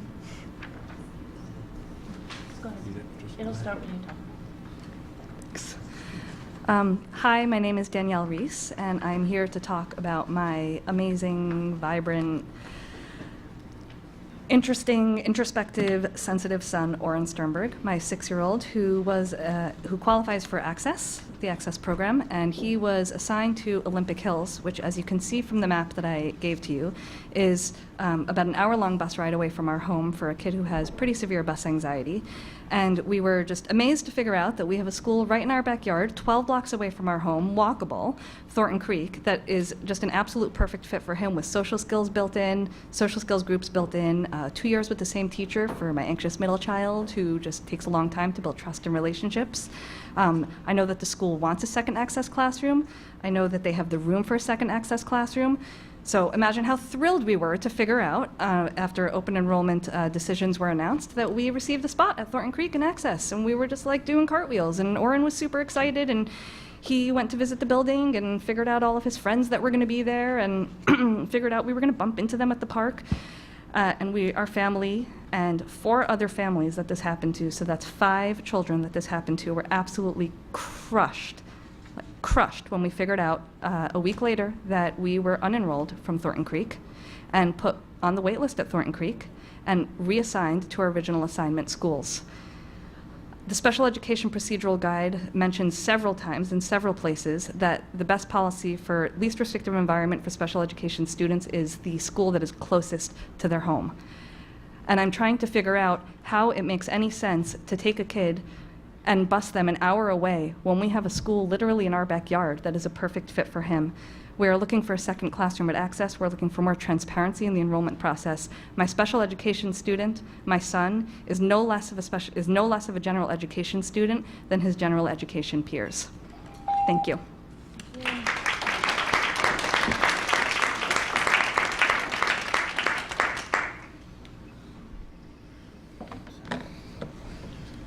A unique academic challenge. Good evening. My name is Ethan Rogers. My son Casey is in the HCC program at at Hamilton in the 8th grade. He's known about Ingram's IB program for several years and yearns to engage in the unique academic challenge that is the IB program. It is a challenge that is also a natural progression for the extra work he and the other students like him have done in the HCC middle school programs. Much to our chagrin, we learned that, apparently for the first time ever, the school district capped the number of HCC students admitted to Ingram. The cap is 90 students at the moment. Much to our frustration, we learned that this is a temporary situation. This year and next, there'll be the cap, and apparently after that, there's expected to be an increased capacity. So it's only 2 years worth of students, HCC students, who are being affected. Casey is now on the Ingram HCC waitlist, along with about 40 other HCC students. This made me look at all of the 9th grade waitlist. My handout to you, which I gave earlier, is this list, excluding the special programs, which only had a student or 2 on them. I have 2 concerns. First, that the district does its utmost in accommodating all the students on this list, as it seems, just based on the numbers, that there could be a lot of switching based on mutual desires. I have checked with enrollment planning, who've been very open with what they know, but I am not convinced that the system will maximize accommodating all students. Second, that the wait list at Ingram HCC, the Ingram HCC wait list may have been excluded from the mixing and matching. This would be unfair and would mean that the HCC students are actually penalized for having engaged in the HCC program. My assumption is that all 7 of the board members ran because you were aware of a situation where the best interest of the students took a backseat to the backseat of other consideration, and you felt that that was not right. I'm sure that once you're on the board, you developed a greater appreciation for why other considerations, such as the budget, are also important. However, I hope that your initial motivation has not gone away. Finally, entering high school is arguably the most important school switch a student will have in setting up life beyond high school. These lists are students telling us what they believe is best for them in setting up their future. My school trust is that the school board looks into accommodating these lists through whatever means are available, swaps, expansions, whatever, with an eye to doing what is best in the best interest of these students. Thank you. Thank you. After Jenny Peabody Rhodes, we will have Christy Sharpcott and Raven Fuentes. Good afternoon. I'm Jenny Peabody Rhodes, parent of a 3rd grader and PTA president at Stevens Elementary. The district's refusal to admit students from the Stevens waitlist is contrary to its own written policy and highly inequitable. The assignment plan says that enrollment via choice assignments will be granted based on space. We are under-enrolled and have lots of space. But we are being told the district won't admit the 23 kids on our waitlist, like last year, causing a ripple effect of losing teachers while classrooms sit empty. We reached out to the superintendent for his help. Now, well after open enrollment, he is articulating new criteria for choice assignments, saying enrollment is based on space available and contingent on the staffing impact on other schools. That isn't what the student assignment plan says, and this new criteria is nonsensical. Every choice assignment affects another school and always has. The superintendent insists that he is forced to follow this criteria that we heard for the first time tonight. Furthermore, he wrote to me that he is specifically limiting choice assignments for kids from the Madrona and Lowell areas. This is unfair to those families, violates the letter and the spirit of the student assignment plan, and seems potentially illegal if it has a disparate impact on any protected class. This practice of artificially limiting choice assignments at certain schools or for students coming from certain areas is contrary to policy and not applied evenly across the district. It prioritizes choice for families assigned to highly waitlisted schools, like Stevens saying, you're free to choose among other schools that work better for your family, but telling families assigned to schools without waitlists, you have no choice. You must attend your assignment area school. This disparity is indefensible. Tearing families apart, ripping kids out of our school, artificially limiting choice assignments when the school has plenty of room, and then displacing teachers as a result is unacceptable. In this time of budget crunch and stress on our communities, SBS can't ignore its existing policies. You have a policy of putting kids first in decision-making and a policy of granting choice assignments on a space-available basis. These policies need to be adhered to in both easy and tough budget years for them to be meaningful. Please admit the students from the Stevens waitlist. Thank you for your time, and thank you, Stevens community, for coming out tonight. Thank you.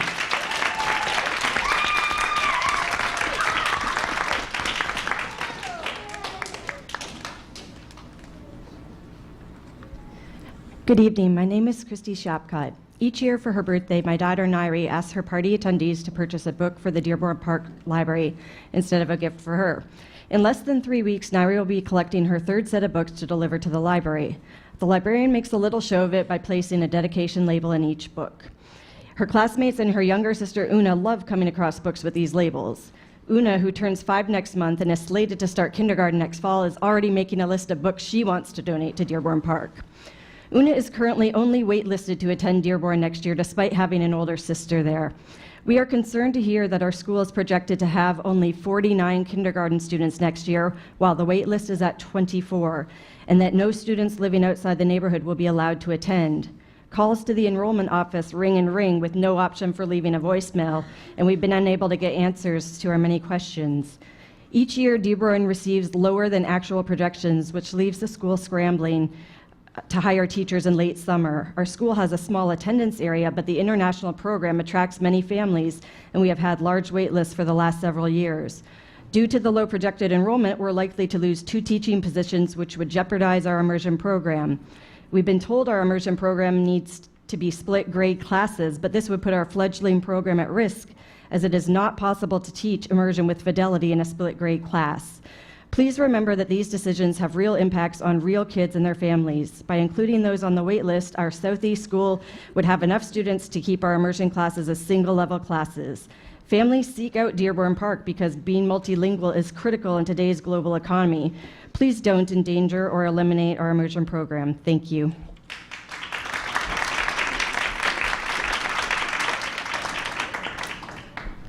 Raven. Paul Hupert.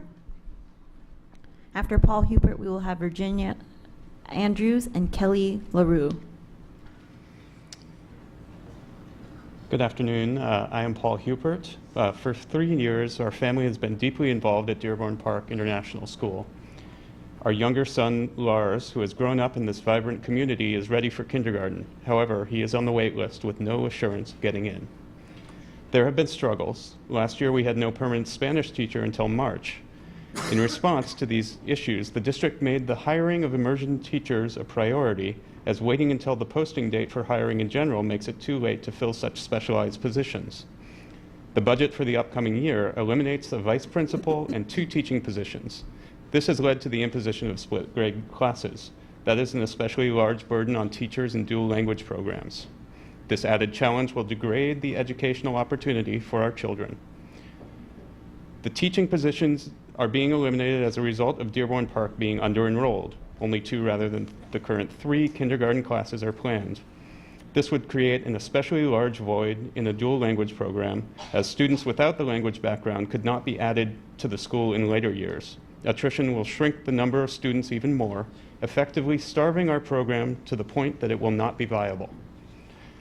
In the 2016 to 17 school year, the makeup of Dearborn Park International School is 60% from the designated neighborhood and fully 40% from outside its borders. In order to have full enrollment, students must be admitted from outside the prescribed neighborhood, as in past years. The good news is there is a waiting list for kindergarten of 24 students who would like to attend, which could provide the enrollment certainty that is critical for the program. The school staff and faculty are fully committed to the dual language program. The community and families are fully committed to the dual language program. I urge the board to assure that the district remains fully committed to the dual language program at Dearborn Park International School by hiring the teachers needed to continue our vibrant and successful international school. Thank you. Thank you.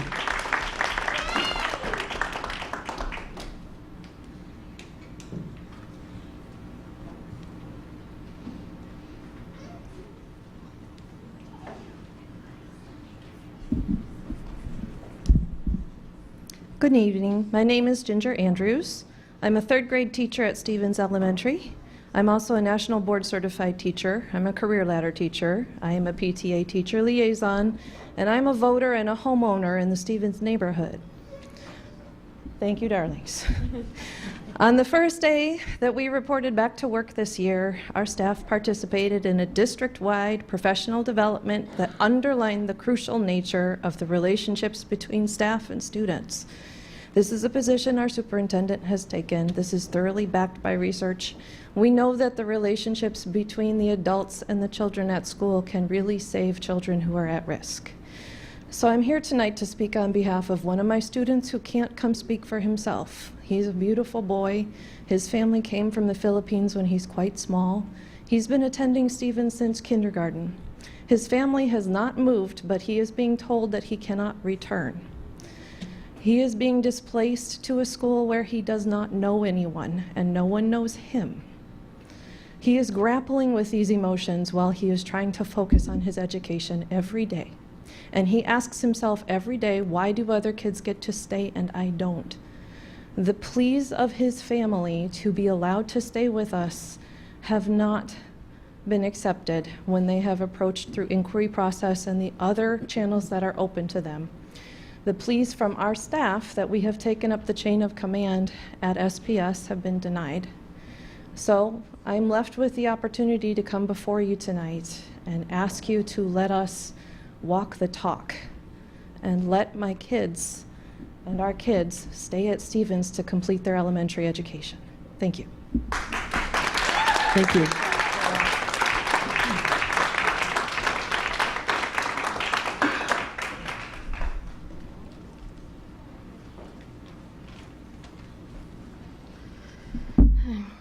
Good evening.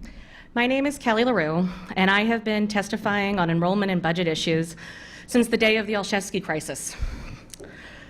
And this year is unprecedented. It's just completely unprecedented. The only thing that might be even close to the budget and finance problems that we're facing this year is likely the levy failures of the 80s.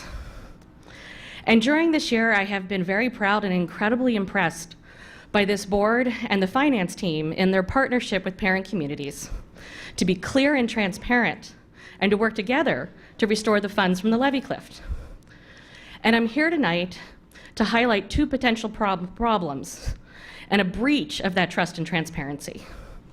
You've already heard from many families tonight about how the lack of transparency is eroding their trust in the district. The lack of transparency, because enrollment drives the budget. Every penny that comes into this district comes from enrollment. And if you're going to be transparent about the budget, you have to be transparent about enrollment. Parents know, we understand, there are 50 staffing positions that are gone. Even more than that, we're going to have increased enrollment on top of it. This is the time to really lean in and increase transparency and get more parent buy-in to build on the successes we've already had this year. Additionally, I want to highlight one additional problem, which is it's very, very probable that the strategy that's being employed to protect teachers at certain schools is actually causing us to lose more staff than necessary. For the last several years, we have been several hundred students short of projections every October. This has led to multiple millions of dollars being missing in the October budget and the need to eliminate staff and cut the budget then. Families that get their choice assignment are very likely to show up in September along with the funds that come with them. Families that are split, their siblings are not together, that they don't get their assignment, they're more likely to make other choices. It's very possible this process that you've initiated to protect teachers is hurting both teachers and family and your credibility. Thank you very much. Thank you. Next up, we have the Stevens Elementary Group, Hadley, Kaya, Meki, and Isay.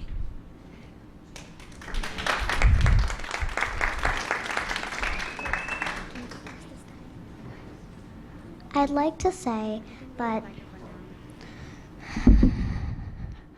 I've been very happy being in the school, but because of the wait lists of my sisters, my sisters don't want me to go to the school, and I want to be with them.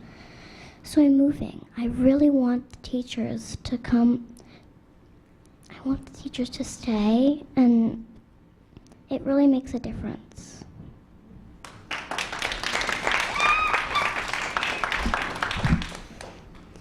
I think siblings should be with each other because it makes a difference when brothers and sisters are with their older sisters or brothers or younger sisters and brothers, and they should always be together no matter what.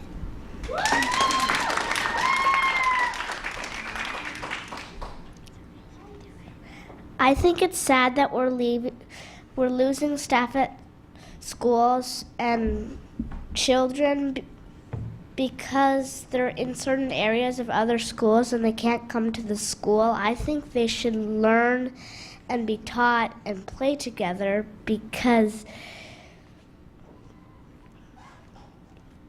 it'll help them learn more, and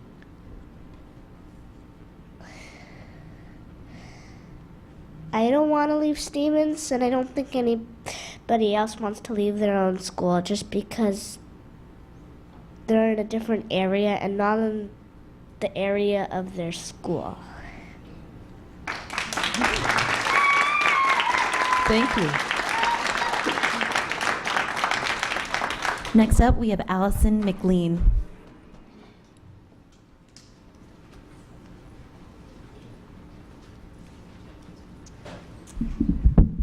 Good evening. I am a 1996 graduate of Stevens Elementary, and I am now a kindergarten parent of my beautiful kindergartner over there standing on a chair. My big problem is that right now we are back living with my parents after a horrible divorce from my ex-husband who is in the military. My daughter is 6 years old. She's lived in 3 countries and 5 states. I don't ever want her to have to go through another huge traumatic move. And once I can move out of my parents' house, I hope that she'll be able to keep attending Stevens Elementary so that she has a consistency in her life that she hasn't experienced, and that she's had horrible trauma with not having consistency in her life. So I'm hoping that you guys figure out this whole situation with letting people be on the wait list and actually attend a school that has empty slots and is going to lose teachers because for some arbitrary seeming reason, you won't just open up our school to have even close to its capacity. I want to know that my daughter will be able to attend, or at least have a shot at being on a wait list to attend, and that the wait list won't essentially just be ignored, and that our school won't languish into nothing while you don't let people actually attend the school. Thank you. Thank you. This concludes the sign-up list for public testimony. I want to thank everybody for coming tonight and speaking.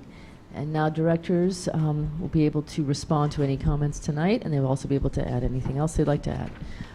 Director Geary. Thank you, everybody, for coming tonight. Celia Martinez. Thank you for coming along with Gustavo and telling us about the World School. It's a pleasure to have you here and to participate as our honorary board member. To the Rainier Beach students, they come and they continue to come, and I think that is fantastic. And I know we want to make money available for your school. But I'm just so proud that you're taking part in the process, and I hope that you will take that forward for the rest of your lives, showing up and advocating for what you know to be right and true. Thank you to the 13th year program and Seattle colleges for your continued work on behalf of our students and looking at the tipping point for their success and making that a reality for them. Maple Elementary, Principal Sanchez, thank you for coming and sharing the good work at your school. Like the other schools that have come and shared their work with us, it seems to always come down to the relationships between the teachers and their relationships with their students and community. And so that is a principle that we hear loud and clear up here and that we appreciate you sharing with us. I did have the chance to attend the luncheon for the Community and Parents for Public School, CPPS, and I wanted to thank them for their work in terms of the outreach that they do to parent groups that don't normally participate within the school community, helping them, mentoring them, fostering them to bring their voices into our schools and creating that pathway. You see a thread in terms of making sure that we as a district are reaching out to the people who may not feel as comfortable in participating and making sure that we give them an opportunity to come and participate and be heard. We met, I believe it was just yesterday, with the Seattle's legislative delegation, Stephen Nielsen, Jolynn Berge, Aaron Bennett, and I. It is clear that they are working hard to negotiate good outcomes for Seattle families.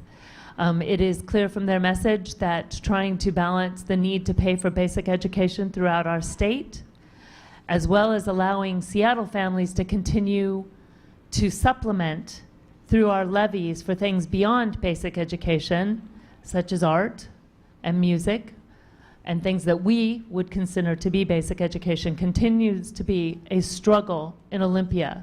So continuing to bring your voice to them and thanking them for their efforts, continuing to reach out to anybody that you know throughout the state that could have an influence on their legislative delegation in terms of making sure that we're taking care of education and allowing parents flexibility and an opportunity to shape the education for their kids would be great.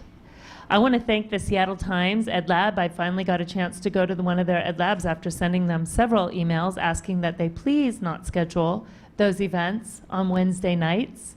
As I walked in, I was immediately identified and told, look, it's Tuesday night. So I'm glad, thank you for hearing us. I think that those events look fascinating. There have been many that I've wanted to attend and couldn't because we are here. So the Ed Lab was fun, great opportunity to hear from different people about their ideas on education. I personally was asking people to share creative ideas about how we can make our highly capable education more available to our students throughout the district. I don't think that we had lots of interesting input, and I can't go through it all, but I'm definitely gathering any ideas that we can, and I think that that is a hot topic issue for our board, so keep those ideas coming on terms of how we can bring great education to every student within their community. To the Stevens parents and to everybody who spoke about the wait list issue, it is confounding, and while I do hear the rationale between not leaving schools without sufficient students, we need to make sure that we are acting consistent with our policies in terms of what we have told parents with regard to choice. I hear that, and we need to make sure that we are living up to what we have expressed. So we can do that. We need to do that. And then in terms of my meeting, I have scheduled, I wasn't able to get any weekend meetings. I will continue to have Thursday morning meetings. I will not be able to do this Thursday morning, but I will do my Thursday morning meetings May 11th, 18th, and 25th at Zoka, and those run from 7:30 to 9. If you can come and sit down and have a cup of coffee with me, that's great. And then Tuesday, I'll do a Tuesday evening meeting at the Northeast Branch Library from 6 to 7:30 p.m. on May 30th, so the end of the month. If you can make it, trying to mix up the times when I'm available to maximize people's ability to get to me, talk to me, share their ideas. So thank you everybody again for your participation, and thank you to all the children in particular who are coming and at least to some extent learning about how to make their voices heard, how to participate in the process. It is a civics lesson for them and for all of us. So thank you. Director Burke. One quick thank you. Thank you, Director Harris, for your comments. I feel like you did a great job of covering a lot of issues and explaining some of the nuances for us, and I appreciate you doing that for all of us, because I know we all have the emails, and so I wanted to give you a shout out for that synthesis on all those. Thank you. Director Burke. Good evening. I would like to also start by thanking our Seattle World School guests, Ms. Martinez, Mr. Alfaro. Very eloquent, and I really appreciate that perspective. I want to also reach out and thank our partners at South Seattle College around the 13-year Promise Scholarship. One of the things that resonated for me, in addition to the amazing work that's being done and how it's providing benefits for our students, is that they indicated their Readiness Academy as a key component of that. And so I think every good partnership includes candid feedback. So I'm going to ask Seattle Public Schools staff to reach out to South Seattle College and ask them, in their Readiness Academy, are there things that they're doing that we should be doing? Let us know how we can be of assistance there, because I think that's a great opportunity to find things that are working for those students and build it into our systems as well. Around the Seattle School Scholarship Fund, I was invited by Director Harris, and I just wanted to put this out. She said, bring tissues and leave inspired. And I'm hoping to be able to clear that on the schedule and make it there. Other good news that didn't get mentioned yet, but I wanted to bring it up here. There was a great article in the April 2017 Washington Hospitality magazine about the Chief Sealth Academy of Hospitality and Tourism. And it spoke to the quality of the preparation of their students and the benefits of the internship experiences to really long-term career opportunities and great experiences for them. This was already mentioned, but I want to also extend the invite for BF Day for the 125th anniversary. It was actually yesterday, was their 125th birthday. BF Day is the oldest continually operating school in our city. And for those of you who have been in old Seattle schools and feel kind of that twang of nostalgia, please go to their May 20th Carnival celebration, because you'll walk through the school and it'll just be like deja vu. It's amazing. Love that building. Thank you to the team from Maple. We hear regularly as a board a lot of things at the general level, and ideas around how collaboration can work and ideas around how instructional strategies can work. And so what we've seen is some really specific things, some really good examples of how those interventions, how those targeted strategies could apply to students. So I appreciate that feedback. Dr. Nyland mentioned the new website, or the website work that's going on. The board page is one of the guinea pigs on that.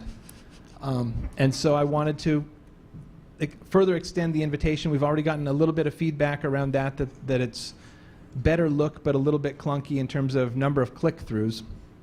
But more specificity, and you can send all the email directly to Leslie Harris, because she doesn't get enough email. I want to mention an event that I went to last week with the Seattle Chamber of Commerce. I attended this with Dr. Nyland, and this was a really fascinating group of CEOs, HR managers, education leaders, and their focus was around internships, career technical education, college readiness, just really what does the post-secondary universe look like in Seattle and beyond. And the number of people that were there that could provide opportunities for our students was just astounding to me. So I'm really excited about the enthusiasm that type of work is building. And the Seattle teaching and learning team, we had representatives there doing a focus session on the Skills Center and also doing a roundtable discussion on what what components of K-12 education employers are looking for. So really great feedback from that, and I look forward to that work continuing. So touching on a couple of the hot topics, I also want to thank the Rainier Beach students. I learned a lot today because they've come to us many times, and one of my specific feedback points to them has been, let's look for some small projects that we can work on to improve your school, while we also try to work on building out a bigger infrastructure project. And what I heard loud and clear was, we've done that. So that was really informative for me. That was powerful testimony.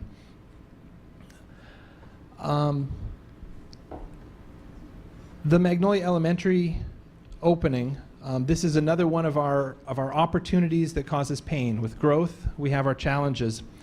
And the community meeting around Magnolia Elementary, because of the dynamic, anytime we open a new school, we have a mandate essentially to create disruption because we're trying to fill a new school from zero. And how do we do that in an equitable way with minimizing disruption, honoring the wishes of families, siblings, all of these things? This is one of the challenges that the board and the staff has to grapple with as part of the thrill of opening new buildings. So those of you that are in crowded buildings recognize, wow, we need to open new spaces. The flip side of that is we have these challenges. And this meeting was I felt like it was a change in tone. The PTAs, respective PTA leaders and family leaders from each of the buildings rallied together, met individually, and we're trying to craft a solution that had the least disruption for the entire region. And the enrollment team and Ashley Davies invited these participants to come up and introduce themselves and share a little bit about the work they were doing. And it just created such a collaborative environment. I think it enabled that discussion to continue. So I believe that's a model for how we should be doing some of these challenging things as we move forward. Enrollment, wait lists. This is a big point of concern for me and continues to be a point of concern as a systems person. I look at this from the outside and there's so much about it that just does not look like it makes sense. I understand that loud and clear, and so my lines of inquiry into why does it look like it doesn't make sense? When we look at this from the outside, how can we have two schools that are both have space and both have wait lists, and how can we not exchange those students? And so in drilling down on this, I'm learning more about the complicated process and the different aspects around it, and I remain unsatisfied, although I am learning more. But I know staff is working on it, and I have confidence that they will improve both the transparency and the number of students that we can put in without creating a huge disruption. So my ask continues to be the data that supports this so that we can look at the same data as the public and all of us can understand where our points of pain are, not just as individual schools, but as a system. And I know staff is being responsive to that, but it takes a little bit of work to put that together. So I appreciate folks' patience on that, and I share the impatience. So that's a place where we're united on that. Upcoming meetings, I have a director meeting planned for May 27th, Saturday, 2 to 4 p.m. at the Greenwood Library, recently reopened Greenwood Library. And then I don't have a specific date yet, but we're looking at dates also the last week of May or first week of June for the next Lincoln High School community meeting. And the Capital Projects has done some really great planning work, some really good visuals that'll be part of that meeting as well. So look forward to an announcement on that coming up in the next few days. Thank you again for coming, listening, testifying, and helping us make the district awesome. Thank you. Director Blanford?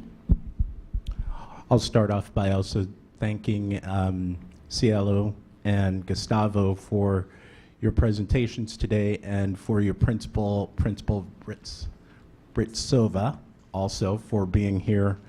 You grace us with your presence, and it's always a treat to head north from my house and see the wonderful building that you helm. It's a good thing, and it has become the jewel of our neighborhood, and so thank you for your leadership on that. I also want to thank the folks, they don't look like they're here anymore, but from South Seattle. They did an impressive job of showing the connections and the partnership, the authentic partnership between Seattle Public Schools and South Seattle College. I wanted to thank Rosie Raimondo, who has been a personal friend and a classmate when we went to the University of Washington together, and now she's the vice president of the program, so it's nice to see her ascent in the importance of leadership. I also wanted to thank those who are responsible for the Seattle Scholarship. As a former scholarship member who got a scholarship that allowed me to go to college and do something with my life, I'm really grateful to all of the organizations, whether they be large or small, that recognize the important role that they play in kind of catalyzing community effort towards our students and helping them to live out their potential. What we heard was a fascinating presentation about the huge impact that a group of people can have, and so I just want to celebrate that. Also, the folks at Maple, they did I thought, a great presentation, agreeing with what Director Burke said about sharing the details and the kind of the theory of action and how they're identifying students, working hard on their collaborative strategies to identify and remediate for their students, and it's great to see the results that have been shown at that school. I have, over the course of the last several meetings, have struggled to find a community meeting space for one of my meetings, and particularly given the fact that there's so many school issues that are specific to District 5 in the air these days. I'm feeling a sense of urgency to try to convene a meeting and share my thoughts and listen to the community. So I'm going to go out on a limb and pick the 13th of March or of May and say, if I have to have it in the front yard of my house, we're going to have a meeting. My hope is that we'll be able to find a library somewhere a little bit better suitable, more suitable than the front yard of my house. But we'll plan to have that at 10 o'clock on the 13th, and I will be sure to share with the board staff as soon as I know the location of that. I'll end with two things. The first, I'm on record as being a strong supporter of assessments, standardized assessments, and I've made the argument in the past that is supported by a fair amount of research that says that the only way that we can actually improve our systems and have more of the schools that are up on the wall is when we actually do some sort of assessment. There are arguments that are made to say that we assess too much or too little, and there's always work that can be done.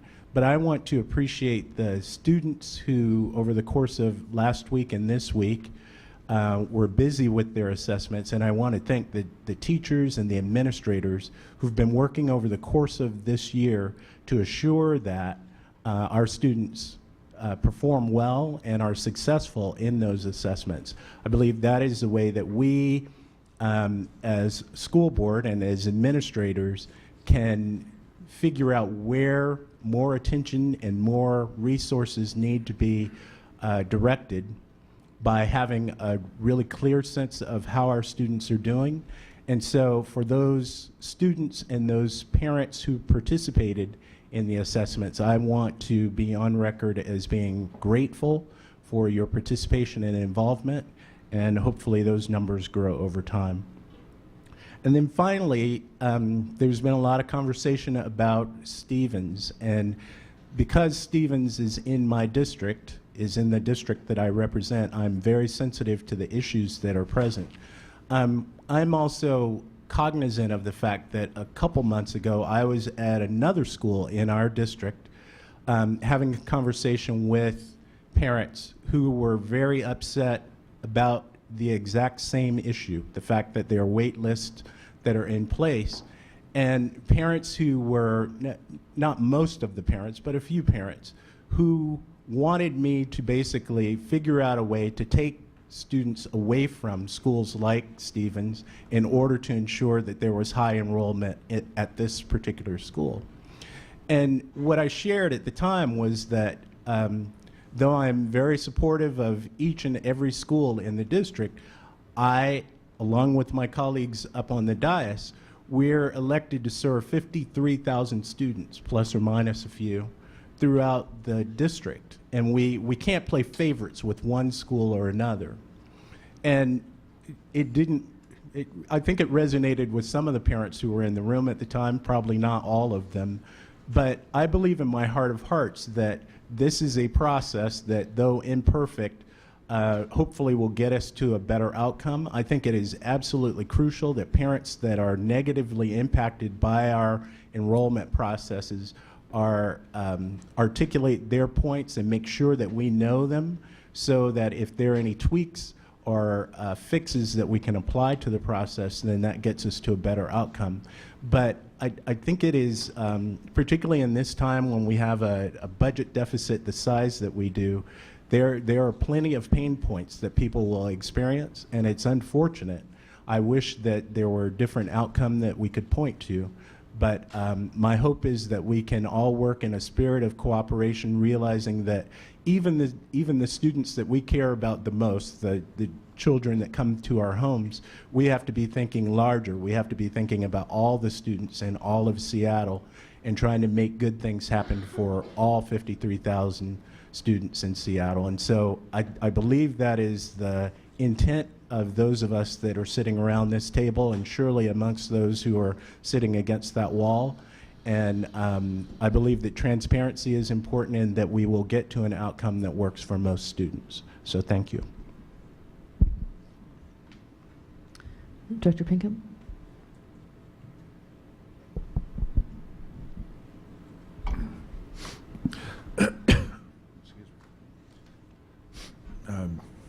Tots and Katsiaya. I want to start out by definitely thanking the South Seattle 13th year. Again, just to be able to provide students that traditionally don't see college as an option, to provide them basically a free year of college is fantastic. And I'm glad to see that it is growing and expanding, that we'll be able to help more students see college as a pathway beyond high school. Excuse me. I'm going to go through this kind of quickly. Just want to thank the Seattle Schools Scholarship Fund for their efforts in making sure that we're able to provide some funding for our students to go on to college. 26 right now, but it's good to hear that when they started from just like $200 to now that it's $2,500, although unfortunately I think tuition probably raised a little bit faster than that. But let's keep on moving forward with those efforts. Thank you to Maple Elementary School sharing your information with us, and hopefully other schools will see, hey, we can do this as well, and get their names up on the wall shortly. Cielo, Martinez, and Gustavo, thank you for coming here and sharing your experience with Seattle World School. You know, I'm very appreciative that we have the school for these students that need this support. But I don't want to take anything away from it, but as an indigenous person of the United States, I'd also like to see that we have a school that would serve the students of the indigenous of this area. You know, hey, we got the Seattle World School to help students come to this country and help them out, you know, meet their needs that they have. Well, we also have needs for students that are indigenous to the land and students that may be here also still in this country, even though they're not indigenous, but they have special needs as well. You know, but then people may say, how far do we go? But it's just one of my goals that we do see that we have schools that do serve students' needs, and Seattle World School, good job that you're serving the needs of the students.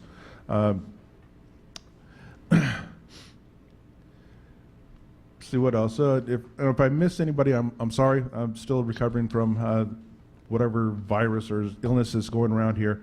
I want to thank those that attended my community meeting this past Saturday. One of the presenter was here today to share his concerns about the wait list, because that seems to be the thing that's going on here. We got wait lists, and yes, our families out there aren't feeling, well, if there's space available, why can't my child go there? So thank you to Flip and Jolene for coming and explaining the process, that yes, there is a process you have to go through, that it isn't just that simple. I wish that it was that simple, but there are things that we have to look at. And also appreciate actually Kelly LaRue's comment that probably if we do give our students the first choice, we'll probably have a better predictor for enrollment come fall.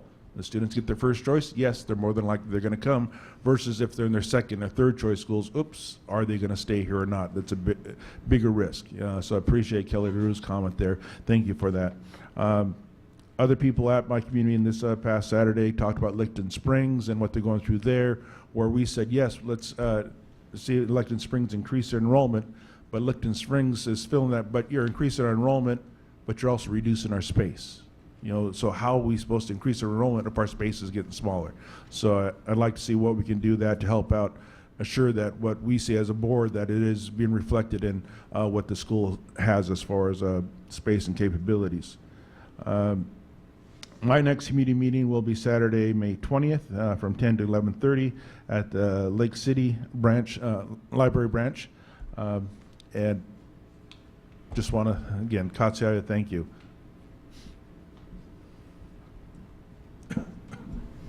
Okay. Also like to extend opportunity for other directors who wanted to continue something they might have begun before public comments. And that would be Director Pt.1 next. Yes, I actually would like to thank you to the 13th Year Promise Scholarship from South Seattle for continuing to provide our students the opportunity to go to college.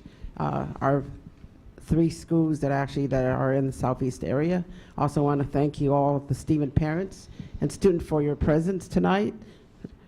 Really appreciate you coming out tonight. Thank you to the Seattle Schools Scholarship Funds for continue of their support of all our students that actually don't normally have the opportunity to go to college. And thank you, Maple School, for continue to be one of our leaders among our schools in the Southeast and continue on the successful work that you are doing. Thank you. Thank you. Director Harris? Thus far, I think line of the night goes to Director Blanford, quote, "Plenty of pain points to go around." That, boy, truer words were never said. And to Director Burke, you know what they say about paybacks on the email comment. Okay. So before I conclude with my remarks, I want to offer Ms. Martinez another opportunity to speak or to add any comments if she would like. I just want to say thank you because for me it's a big honor to be here for me and Gustavo because we are only high school students about to graduate. We had a lot of big experiences because we born as a leaderships and as a leaders. So I'm happy to be here and representing my school. And yeah, thank you. Jill, did you have something to add? Okay, I Director did. Geary. I just forgot. I wanted to say, so this weekend is the WEAP Raising Voices Oratory Competition at South Shore. And we've heard from the WEAP students several times now, and it is always such a moving experience. So another tissue event for sure, and that's from 10:30 to 2 this Saturday. So I meant to give them a shout out and remind us all to put that on our calendars. Thank you. All right, well, I would like to thank our two student guests from World School, Cielo and Gustavo. You were fantastic ambassadors for your school, so thank you so much for sharing with us tonight. And to all the Stevens students who are here, I know it's hard to sit still for a while during a meeting like this, but you did a great job, and thank you very much for showing your energy, and especially the three of you who had the courage to speak to us. I know it's not an easy thing to do. So my colleagues have all given out a lot of accolades tonight to the different presentations we had, and so I'm not going to restate everything, but the 13th Year Promise Scholarship emphasizes how important it is to help our high school students with the transition to college, and I fully support any efforts we can do like that. I see that happening with the Running Start opportunities. I wonder if we should even take a look at offering the Compass test to students in high school to show them that they can start thinking about college, and we could even ease them in with community college. I think it's important for all our students to know that there are so many different ways for them to proceed after high school, and I know from having just gone through the whole college application experience in my own family that there is a college for everyone. There are just so many opportunities, and we really need to let every student know that if they're interested in that, there is a place for them, and that we can help them get there. The Scholarship Fund Committee is something that is, I'm so glad we had an opportunity to have a presentation from, Eleanor Taves on that. I had the opportunity to be a member of that trustee committee for 2 years, and it was fantastic. It's just so heartwarming to be able to help students who are really overcoming some challenges and are just fantastic, feisty students, and it's a great committee. And again, if anybody wants to contribute to it and add to what we can offer these students, that would be wonderful. Otherwise, please come to the ceremony next week. I had the opportunity to visit 2 schools with Director Petu. We went down to see Rainier View Elementary School and Cleveland High School, and I want to thank the principals there, Principal Pinchback-Jones and Principal Brayland, for offering us graciously a chance to see their schools in action. There's great things going on in those schools. And there were students at Cleveland who were with us, and they gave us a lot of feedback, and that was really nice to get directly hear from them on what the school means to them. What I noticed with both schools is both of them are schools that are somewhat on the smaller side. Cleveland's not our biggest high school, and Rainier View is not our biggest elementary school. And I've seen a theme when we talk about our option schools as well. They all tend to be somewhat smaller. And I am coming to the conclusion that there's such a thing as a school that is too big. And if we're serious about relationships between teachers and students, we cannot have giant schools where students get lost, especially if we don't have enough counselors and support staff to stay in touch with them. So it seems to me that if we're compiling a list of what makes up our outlier schools and what makes things work, we are also looking at the student to teacher and student to support person ratio, and we are looking at smaller schools. I know that doesn't necessarily work out well in terms of the budget, but I think we have to take a look at what works for our students, first and foremost. I attended the meeting at McClure a middle school, where we all talked more about the Magnolia Elementary opening. The good news is the district recognizes that this is a growing district, therefore staff, especially Flip Herndon, is looking everywhere for buildings for us to reopen, reclaim, acknowledging that we're a growing city, growing district. That's the good news. The pain comes in with having to fill the buildings in a way that allows these schools to have a strong start from the beginning, and that has involved redirecting students from other schools, and that's the tricky part. I'm really pleased to see staff listening to the community, coming up with multiple plans. I think we're on to Plan G or H or something at this point. And that's fantastic to see that feedback, because we have members of the community who have great ideas, creative ideas, who can give to us on-the-ground realities of what these different plans mean. And I have to say that the one thing that seems to be a recurring theme with this particular dilemma is, please, can we keep the Queen Anne kids on the Queen Anne Hill and keep the Magnolia kids on the Magnolia Hill? That seems like a pretty basic place to start. I also want to just say that this is just the beginning of a challenge in this region, and this is my district. We are seeing enormous growth there because we're located right next to South Lake Union, where we have Amazon, we have Gates, we have UW, we have all sorts of different employers down there, and people are moving in, and they're having kids, and we're seeing the impact in those neighborhoods. So Magnolia Elementary is a great start, but it's not going to be enough. And so I'm hearing of some creative ideas on how we can expand the capacity of other existing schools, what we can do in terms of expanding the capacity of Queen Anne Elementary School, while respecting the fact that it is an option school and it is offering something different that students need. I do appreciate the fact that parents have come together in these communities, and we had representatives from each one of the schools at the meeting at McClure working together on finding solutions. I think that is key. And I really encourage these parents to continue to work together even after we get past the opening of Magnolia Elementary, to continue the conversation on what we want these neighborhoods to look like, how we're going to solve the capacity issues, because the next thing coming at us is Expedia is going to be moving in, and we'll have some more families coming in, and that will probably impact Magnolia and Queen Anne again. I also want to do a shout out for Teacher Appreciation Week. I can never thank enough the different people who have been my teachers throughout the years. When I was 4 years old, my parents offered me the opportunity to start school at 4 or to wait a year. And I was so eager to start school and to go to school with my sister that I did start at 4. So I was in school for many years as a result of that. I also want to give a shout out to my brother, who has been a public schools teacher for over 30 years. And so I know how important that work is, and I greatly value it. To the Stevens community regarding wait lists, I am also a little bit perplexed by the algorithms behind the wait lists, and so I'm also asking staff for further explication of how we do this. What I would like to know is whether any specific weight is given to the students who want to stay in their buildings, whether, because that to me seems like that could be an easier problem to solve. If there's room and they don't need to move, can they stay? But I know that there's other questions as well. But right now, the whole process seems rather mysterious, and it's been very hard for us to explain this to the community and to really stand behind it and say this makes sense. So I would like to understand this better, and wherever possible, allow students to go to the school that they have chosen to go to, especially if there is space there.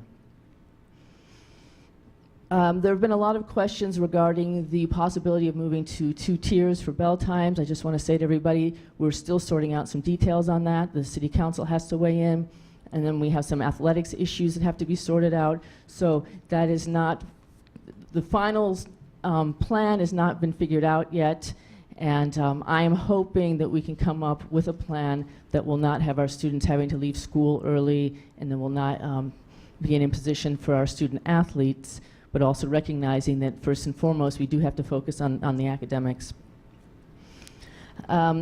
It is testing season, and I'm starting to hear about the impacts that is having on our schools.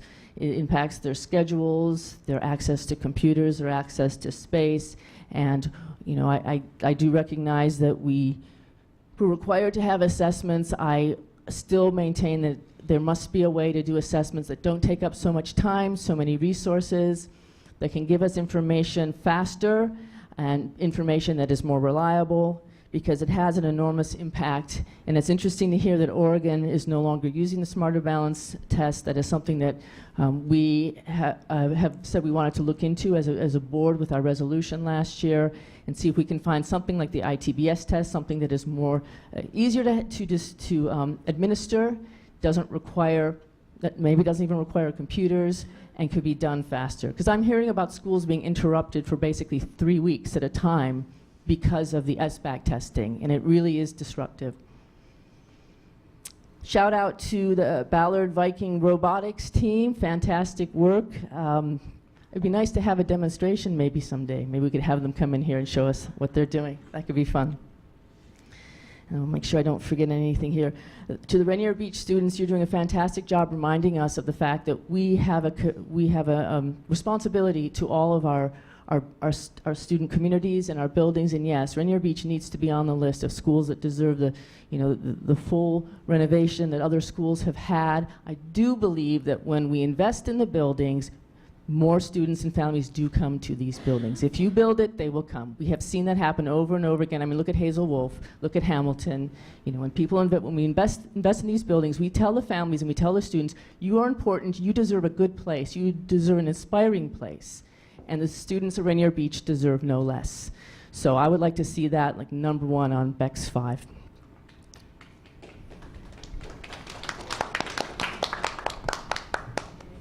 I'm just going to make sure I got everything. So I think I'll finish with congratulations to all of the students who have just gone through the college application and acceptance season. By now, you all are supposed to have decided. And I know that it was a difficult decision and difficult process, but congratulations to the students and the families. And I wish you all the best of luck in your next adventure. With that, the board will take a 15-minute recess, and we will return at 7:05. Thank you all very much.